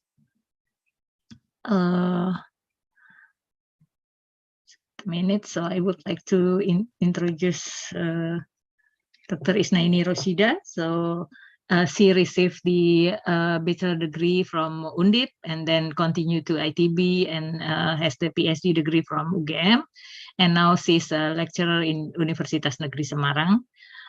She has like more 30 papers with various topic, fuzzy graph labeling, uncertainty graph, application of fuzzy graph and graph coloring. But according to Professor Liu, I think the fuzzy theory might be need to consider again. And she is also a reviewer of many international journals. So Dr. Isnaini Rosida is the Indonesian researcher, like the first one who study about the uncertainty theory. So today she would like to talk about the graph coloring using the uncertainty theory. So Dr. Isnaini, please. Okay, thank you very much for Ibu Dr. Kiki Sugeng and then Prof. Slamin and then Ibu Dr. Christiana that invited me to attend this webinar. So Honorable Professor Liu and Professor Peng from People's Republic of China and Honorable all guests and all participants of the this webinar and all of we say that in a converse. And in this meeting, I will share about uncertain phenomena in graph coloring problem. I think this is the first. We try to combine uncertainty theory into graph coloring. And this is the outline of discussion at first introduction, preliminary, and then result. This is the motivation. And why should we try to combine uncertainty theory into graph coloring? Because in many real problems, there are some indeterminate phenomena so that adjacency between two vertices cannot be completely determined. So we try to implement we try to find a new tool to handle this problem. And there are some tools that can be used to handle this problem, like random graph introduced by Erdos and Renyi in 1959, and then fuzzy graph introduced by Rosenfeld in 1973, and then the newest is uncertain graph in 2011. But I feel sad that as Professor Liu said, that fuzzy graph is not is a wrong tool to handle the indeterminate phenomena. I think there are many students in computer science program too that will be sad about if they heard about this problem. And this is the history of uncertain graph, begin with Professor Liu about uncertainty theory in 2007, and then Gao and Gao introduced uncertain graph in 2011. And it began in 2016. We tried to implement uncertainty theory into graph coloring and investigated about alpha cut of uncertain graph and try to construct a method to color uncertain graph via the alpha cuts. Also, we introduced about total uncertain graph and coloring the uncertain graph via alpha cut. Another researcher Chen introduced coloring of uncertain graph through uncertain independent vertex set in 2019. And how is the alpha cut of the uncertain graph and how to color the uncertain graph through alpha cuts, and who is the uncertain chromatic set, and what is the total uncertain graph and how to color the uncertain graph through the alpha cuts. And this is the preliminaries about uncertainty theory that as Professor Liu and Peng tell about the uncertainty theory. There are three axioms in the uncertainty theory, that is normality, duality, and subadditivity. And then this is about the fourth axiom about product axiom, and the differences between product axiom in probability theory and uncertainty theory is in this property, I think. And this is the concept of uncertain variable. The uncertain variable have uncertain measure m, that is, and about the Boolean uncertain variable, just an uncertain variable which take values either 0 or 1, where the uncertain variable equal 0 with uncertain measure alpha and equal 1 with uncertain measure alpha and equal 0 with uncertain measure 1 minus alpha, where alpha a number between 0 1 interval. Also, this is the concept of graph coloring. I think it's familiar in ACOM. It is okay, coloring just mapping from the vertex set V into a set of colors 1 to until k such that two adjacent vertices assign different color. The minimum k used is the chromatic number of G. And this is the concept uncertain graph introduced by Gao and Go in 2011. That is a graph consists of a vertex set V, an edge set E, and indicator function C. The indicator function is used to indicate whether the edge VI VG exists. If the edge VI VG exists, then the indicator function C equal 1. Otherwise, the indicator C equal 0. The belief degree that the edge VI VG exists indicated by the uncertain measure M, where M equals alpha Ig. Otherwise, if the edge VI VG do not exist, then the psi equal 0 with the uncertain measure equal 1 minus alpha Ig, where alpha Ig element of 0 1 interval. And how is the underlying graph? The underlying graph of the uncertain graph G with the edge set Eg equals a set of indicator function C1, C2 until Cn. The underlying graph just a graph denoted by G star, which is obtained from G by replacing the uncertain measure of each edge with the measure M. Cig equal 1 equals 1. This is the underlying graph. It means the underlying graph just the Krebs graph of the uncertain graph G. And this is the example. For example, we have uncertain graph G. The number on edges, the number on each edge indicate the belief degree that edge exists. For example, the number of on each edge AB equal 1. It means that the belief degree that edge AB exists is 1. Also, the belief degree of that edge AD equal 0.5 and the belief degree that edge CD exists equal 0.3. And then we can obtain the underlying graph, just the Krebs graph of this uncertain graph. This is the underlying graph of the uncertain graph G. And next, the concept of total uncertain graph. A total uncertain graph just a graph which consists of a vertex set V, edge set E, and then indicator function of the vertex set V, indicator function of the edge set E. Indicator function V is used to indicate whether a vertex exists or not. If the vertex exists, then the indicator function equal 1 and the belief degree that the vertex exists equal alpha k. And then if the vertex does not exist, then the C equals 0 with the belief degree M equals 1 minus alpha k.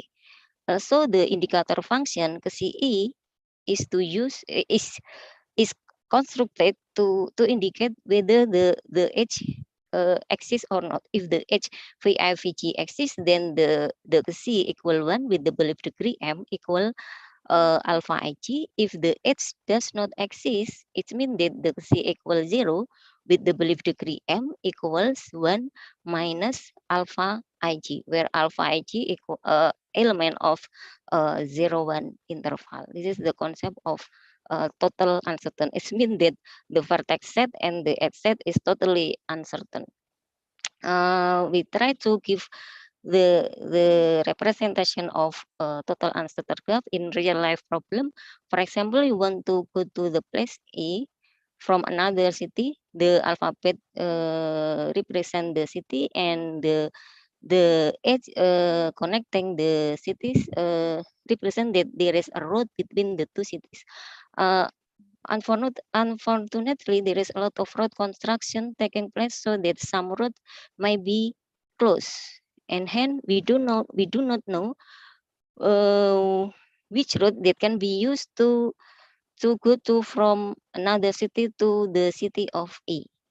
Hence, the existing of vertex, if the vertex exists with some belief degree, the number on the each vertex represent the belief degree, and the number of on each edge represent the belief degree that this edge exists, or represent the belief degree that the road exists, and the number on each alphabet represent that the cities the cities the city exists. This is the example of modeling real life problem using total uncertain graph.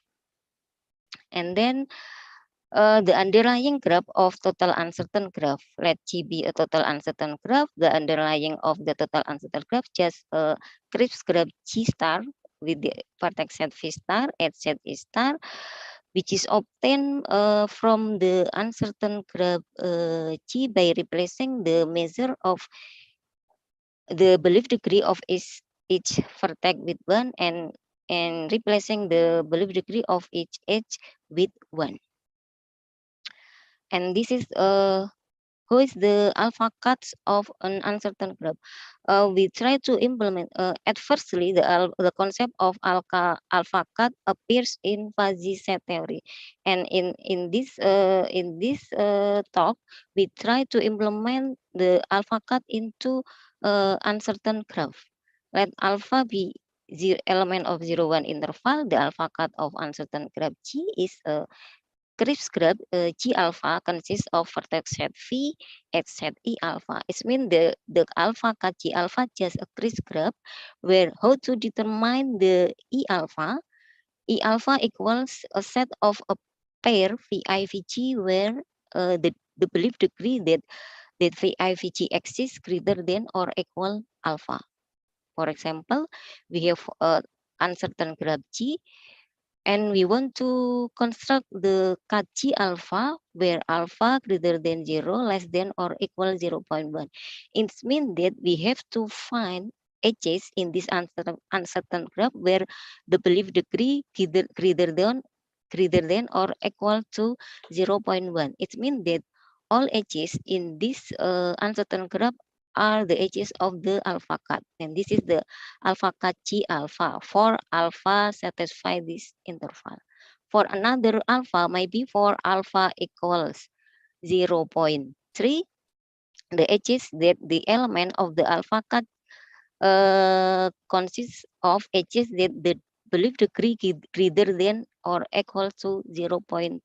It means that if alpha equals 0.3, the edge AE is not the edge of G alpha. It means that the edges of G alpha just contain all edges of G except the edge AE. This is another example of G alpha. This is the G alpha if alpha greater than 0.1, less than or equal 0.3. We can see that the edge AE does not belong to the G alpha, since the belief degree of AE 0.1 less than 0.3. Also for this cut, if the alpha equals 0.5, so the edge AD with the belief degree 0.5 does not belong to this cut G alpha. It means that the cut G alpha does consist of edges AB, BD, BC, and DE, because the belief degree greater than or equal to 0.6. And then this is some properties of alpha cut chromatic number. If alpha beta element 0, 1 interval, the alpha cut G alpha contain G beta if only if alpha less than or equal beta. The lemma just a direct consequence of the definition of alpha cut of a uncertain graph. And then this another property, if G star is underlying graph of uncertain graph G with n vertices, the alpha cut G alpha will equal G star if alpha greater than 0, less than or minimum MCIG equal 1, where IG from 1 to until n. We can see in the previous example, if alpha greater than 0, and then less than or equal minimum of the belief degree of the edges is 0.1, then the alpha cut equal the underlying graph G alpha, just for alpha in this interval. 0.1 is the minimum of all belief degree of edges. This is the interpretation of this theorem. For the proof, maybe you can see in our paper if interested. And this is for another property if G is uncertain graph with n vertices and maximum of the belief degree of the edges less than 1, then the alpha cut G alpha is an isolated graph. I think it is clear since alpha greater than maximum MCIG equal 1 and less than or equal 1. So E alpha equals empty set. Hence, the G alpha is a isolated graph, I think. For example, in the previous one, if we take alpha greater than 0.8, oh, I'm sorry, if we take alpha greater than 1, so there are no edges that satisfy the requirement of the cut G alpha. Hence, the alpha cut become the isolated graph. And how to color the uncertain graph through the alpha cut? Each alpha cut is a Krebs graph, so we can color the uncertain graph through the classical coloring in the alpha cut, and hence for each alpha cut we get X alpha. For example, in the preview uncertain graph, this is the G alpha, where alpha in this interval and the chromatic number is 4. And for different alpha, for example, alpha in interval between 0.1 and less than or equal 0.3, the X alpha is 3. And another one for alpha greater than 0.5, less than or equal 0.6, the X alpha is 2, and etc. This is for different alpha, we get different alpha cut chromatic number. And how is the chromatic number of the uncertain graph? This is a problem. Each alpha cut may be an alpha chromatic number of the uncertain graph. So we do not know exactly who is the chromatic number of the uncertain graph. This is a property of the alpha cut chromatic number. It means that the alpha cut chromatic number is decreasing function of alpha, because if alpha less than or equal beta, if only if X alpha greater than or equal X beta. To prove this theorem just by using lemma 1 above.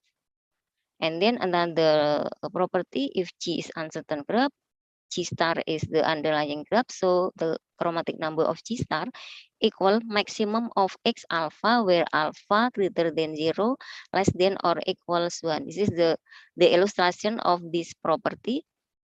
For example, for this graph, this uncertain graph, the maximum of X alpha is 4. That is for alpha greater than 0, less than or equal 0.1. It means that, and this is also the underlying graph of G. This is also G star. It means that the chromatic number of G star equal maximum of X alpha, where alpha between alpha greater than 0, less than or equal to 1. This is the illustration of this property. And this is the proof. For the detail of the proof can be seen in our paper. And this is the concept of uncertain chromatics number. As we can see that each alpha cut chromatic number might be the chromatic number of uncertain graph. So we have an even lambda k, that is the proposition that chromatic number of G is approximately k. In this concept, we try to implement uncertainty theory into graph coloring. So we have to construct the universal set T.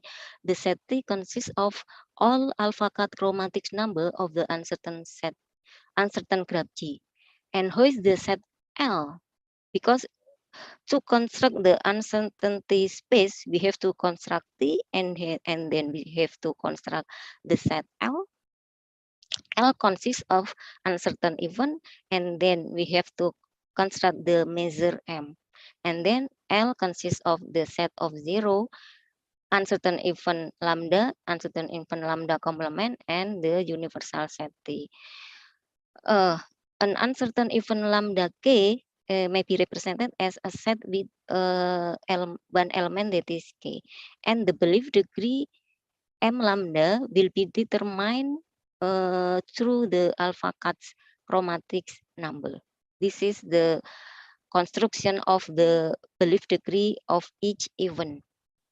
The event A represents that the chromatic number of uncertain graph G may be in the A, and this is the complement of A, and the uncertain measure of the uncertain measure M, that the event A exists, is equal, we define as equal 1 minus infimum alpha, so that X alpha element lambda and M lambda complement equals infimum alpha, such that X alpha element lambda. And for lambda k, that is an event that consists of one element, m lambda k equal 1 minus infimum alpha, X alpha L equals k, and m lambda k complement equal infimum alpha, such that X alpha equal k. And we have shown that the definition is well defined because it's not contradict to the concept of chromatic number in Krebs graph. For example, if we have G star is underlying graph of the uncertain graph G, and the chromatic number of G star is k, then the belief degree for the belief degree that chromatic number of uncertain graph G is k equals 1 minus 0, because infimum alpha such that X alpha equal k is equal to 0. Since in the previous property we have for alpha greater than 0, less than or equal minimum MCIG equal 1, then XG star equal X alpha equals k. So infimum of alpha in this interval is 0. So the belief degree that the event k is the chromatic number of uncertain graph G equal 1 minus 0 equal 1. And the belief the chromatic number of the underlying graph G star is really equal k. It means that the definition is well defined. And this is the proving that M that has been defined is truly an uncertain measure, because it satisfies the normality axiom, because infimum alpha such that X alpha element T equals 0, so the belief degree MT equal 1, and then also for the duality axiom is satisfied, M lambda plus M lambda complement equal 1. Also for the second axiom, that the belief degree of union even AI for I from 1 until T equal 1 infimum alpha, X alpha element of the union of A1, A2 until A3. By using the property of the infimum, this is less than or equal 1 minus infimum alpha x alpha element A1 plus 1 minus infimum alpha x alpha equals A2 until 1 minus infimum alpha x alpha equal gamma t, and it's equals sigma m lambda I from 1 until t, and then it's meet the subadditivity axiom. It means that the belief degree m that has been defined is an uncertain measure. And how is the definition of the uncertain chromatic set? Just like definition of uncertain graph, to indicate whether the HVI-VG axis, we use indicator function K, and also to indicate whether the K is chromatic number of the uncertain graph G, we construct indicator function Vk, where Vk will equal 1 if the event that the chromatic number of G approximately K exists, and otherwise Vk equal 0. And hence, we define the uncertain chromatic set is a set that consists of a pair Vk M, the belief degree that the uncertain measure lambda K exists equal the uncertain lambda exists. It means that a set of a pair Vk and the belief degree M Vk, and where the uncertain measure M defined like in the previous definition that 1 minus infimum alpha x alpha equals K or is equal beta K, and the belief degree that Pk equals 0, it means that the event that uncertain the chromatic number of G is approximately K is not true, then the belief degree is 1 minus beta K. And this is the property of the uncertain measure. It satisfies the monotonicity property. And then also this is another example of the another property of the uncertain measure M. If K is the chromatic number of underlying graph G star and K less than or equal E, less than or equal G, less than or equal N, then the belief degree of the event lambda I equal 1. Also the belief degree of the event lambda G. This is some property of the uncertain measure M. And this is the uncertain chromatic algorithm. This algorithm just constructed by using definition of alpha cut's chromatic number and the definition of the uncertain chromatic set. And this is the example. We have uncertain graph G, and this is the list of the alpha cut of G. We have to determine the belief degree of each event. For example, this is the uncertain chromatic set. V1 can be represented as that the chromatic number of G might be 1, but the belief degree is 0 because the belief degree equal 1 minus infimum alpha, so such that x alpha equal 1. X alpha equal 1 can be obtained only for alpha equal 1. It means that the belief degree is 1 minus 1 equal 0, and the belief degree that for the event that 2 might be the chromatic number of G is 0.5, and this came from 1 minus infimum alpha such that x alpha equal 2, x alpha equals to the infimum alpha is 0.5. So the belief degree is 0.5, and the belief degree that 3 might be the chromatic number of G is 1 minus 0.1. The infimum is 0.1. Infimum alpha such that x alpha equal 3 is 0.1. So the belief degree equal 1 minus 0.1 equal 0.9. Also, the belief degree that 4 is the chromatic number of G is 1, and this is the truly the chromatic number of the uncertain graph G, and it means that the concept uncertain graph is consists with the concept of Cripps graph coloring, consistent to the concept of the Cripps graph coloring. And this is the concept of alpha cut total uncertain graph. In the total uncertain graph, the vertex set is uncertain, also the edge set. So we have to construct the alpha cut. G alpha consists of vertex set V alpha, edge set E alpha. V alpha consists of a set of vertices where the belief degree greater than or equal alpha, and E alpha consists of a set of a pair Vi Vg where the belief degree M greater than or equal alpha. For example, in this total uncertain graph, if I want to construct the cut for alpha equal 0.2, so the vertex set consists of the vertex A, B, C, D, E because the belief degree is greater than 0.2, and the X set consists of all edges except the HAE because the HAE has the degree 0.1 and less than 0.2. And this is some example of alpha cut of the total uncertain graph. For alpha equal 0.4, the vertex E does not belong to the cut because the degree 0.3 less than 0.4. And also the edges, the edge AE does not belong to the edge of the alpha cut, and the edge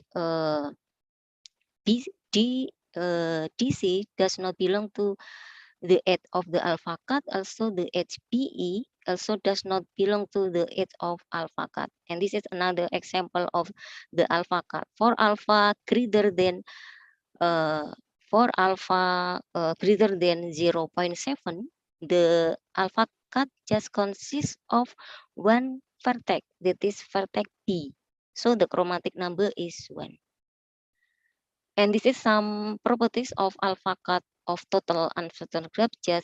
We just develop the property from the alpha cut of uncertain graph into alpha cut of total uncertain graph. It's just like the property in the alpha cut of uncertain graph. And the second one is the relation between the underlying graph of the total uncertain graph. We can construct the underlying graph from the alpha cut G alpha where the alpha cut satisfy this inequality, that is alpha must less than or equal minimum of gamma and lambda, where gamma is minimum of all the belief degree of vertices and lambda is minimum of all the belief degree of edges. For example, this is the underlying graph of the alpha cut graph. We can see that all the vertices have the belief degree greater than or equal gamma, and all edges have the belief degree greater than or equal lambda. And this is coloring total uncertain graph via alpha cuts. We have each alpha, we have different chromatic number for different alpha cut. This is the property of alpha cut's chromatic number. Just develop the property from uncertain graph into total uncertain graph. The chromatic number of G star equal maximum X alpha element L. L just the union of the belief degree of vertices and the belief degree of edges. For example, for the previous total uncertain graph, this is LV and this is LE, and the XG star equal 4 equal maximum alpha equal alpha element L. We know that the 0 not element of the L, so 5 is not the maximum of X alpha.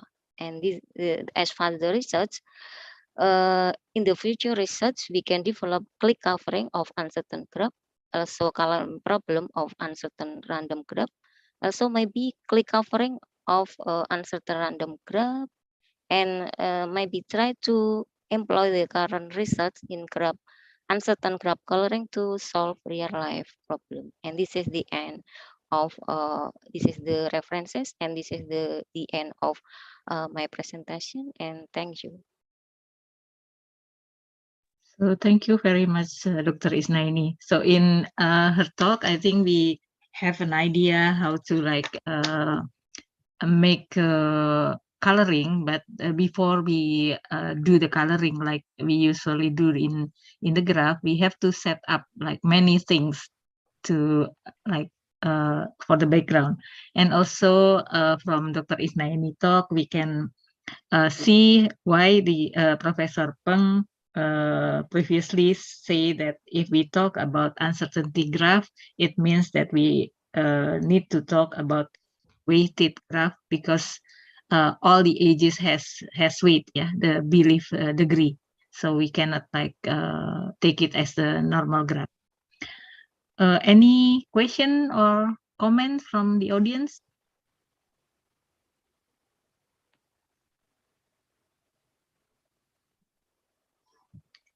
Or there are too many information in one day, I think, for like these three excellent talks.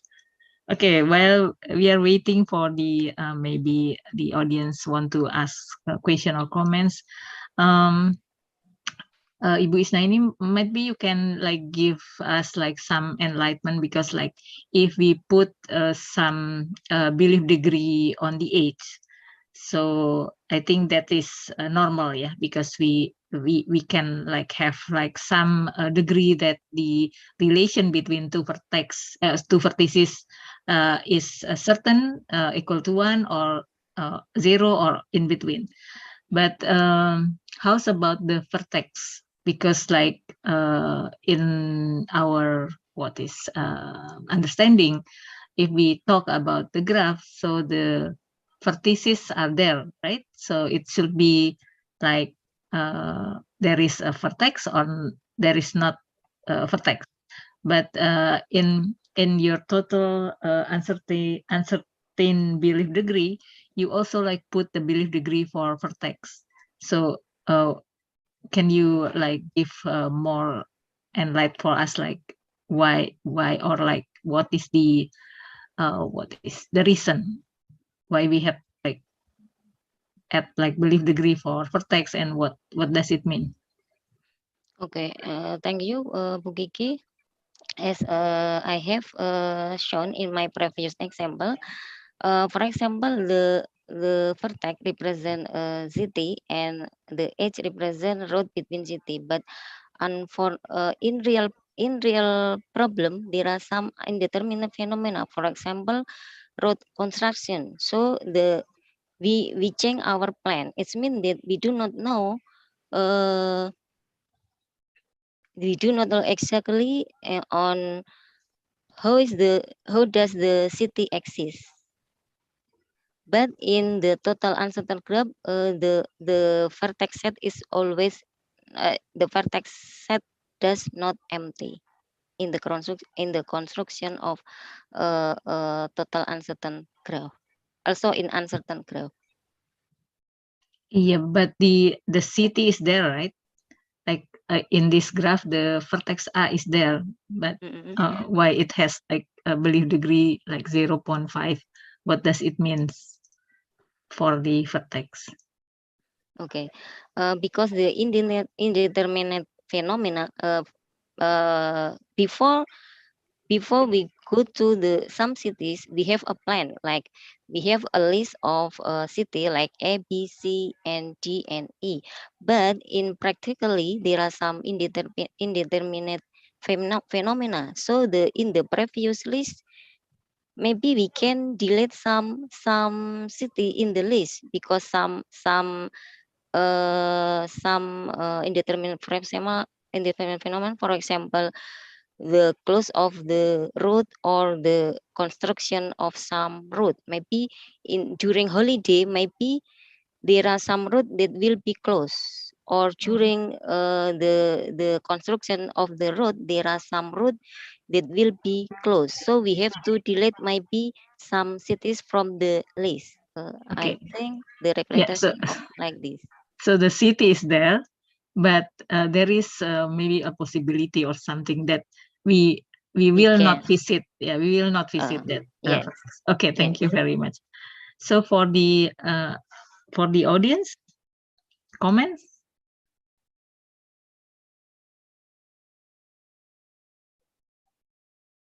No comments? So because this is like very interesting, usually for the graph coloring, it's already complicated, but here we have like more variation because like every alpha like has a different ways for coloring, right? So we cannot like just color in one type of subgraph, but we have to think about the alpha cut also. Thank you. Okay, so yeah, thank you very much, Dr. Isnaini. So let's give a big applause for Thank you, Dr. Vicky. Isnaini to And give I us. stop this Yes, thing. thank you very much. So I think this is almost the end of like our webinar. We have like many information, excellent information that can give us the what is the opportunity for doing new results in the future. And also Professor Liu, Professor Peng, and also Bu Isnaini already have like or give us the possibility or opportunity to have a collaboration with them. But before we end the session, I'm sorry, I think I missed the question from Ibu Agustina. I think this one is for Professor Peng. Professor Peng, are you still there? So here, one question from Ibu Agustina. So, in conventional linear programming, sensitivity analysis is known to anticipate changes in uncertain resource constraint. Does this include implementation of uncertainty, or maybe you can like read in the chat to make it clear? Are you still mute, Professor Peng? Please turn on the audio first, please. 彭杰，你没开麦，没开麦克。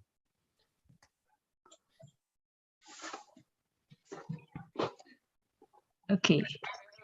Find from the chat. Yeah. Somebody asked the question here. How about the differences between sensitive analysis and uncertainties? I think that different problem. Since sensitive analysis usually took place in certain optimization problem environment. So of course, you can consider the problem in a certain environment for the uncertain optimization problem. But I think in a certain environment, the sensitive analysis is much more complicated than something you have done in certain environment. Of course, we can consider the similar problem, or we can extend the traditional sensitive analysis to the uncertain environment, but the problem becomes much more complicated. For instance, you consider if an uncertain variable becomes a nearby uncertain variable, then how about the solutions? How about the solutions? How to change the solution? And I think this problem is much more complicated. Yeah, usually we don't do research on this direction, in this direction. Yeah. Okay, so more complicated means more interesting. Yeah, am I clear? Yeah. Yeah. Okay, yeah, thank you very much, Professor Peng. Yeah, I think that's all. So, Professor Slamin, are you still here? Because he also is at, yeah. Yeah, thank you very much, Professor Liu, Professor Peng, and Dr. Thank you, Isnaini. President Professor Slamin. Terima kasih juga untuk teman-teman semua Inakom, ya. Sehat selalu, keep healthy, ya. Thanks and see you next month, ya, for the member of Inakom. Yeah. Saya kembalikan. Terima kasih. Yeah. Yep. Okay. Yes, Yeah. Professor Peng, do you? Once again, I would like to express my thanks to you, Dr. Kiki Suge, Dr. Isnani, and maybe Iksan President have some Professor Snamin, certificate. the organizer for this wonderful event. Okay, so wait a minute. So Probably Pak Iksan have some certificate for the speaker, Bu Kiki. Mas Iksan bisa dikeluarin nggak? I already sent the certificate to Bu Christian. Oh, okay. Sorry. Okay. Mana Bu Chris? But Bu Christiana said that the certificate has been sent to Bu Kiki. Yeah, but Oh. okay. Wait a minute. Wait a minute.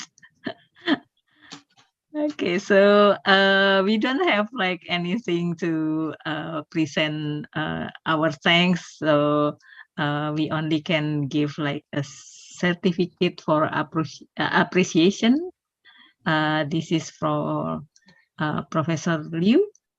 So thank you very much, Professor Liu. Yeah. Thank you.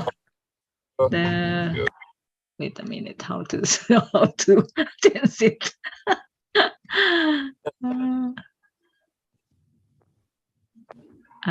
Can you see the certificate for Professor? Yeah, I can see. Yeah. Thank you. Okay. So thank you. Very much. It's very nice. Bu Isnaini, the certificate is already, I think, sent it to you. So I cannot like present in here. Bu Kris kayaknya yang nyimpen nih.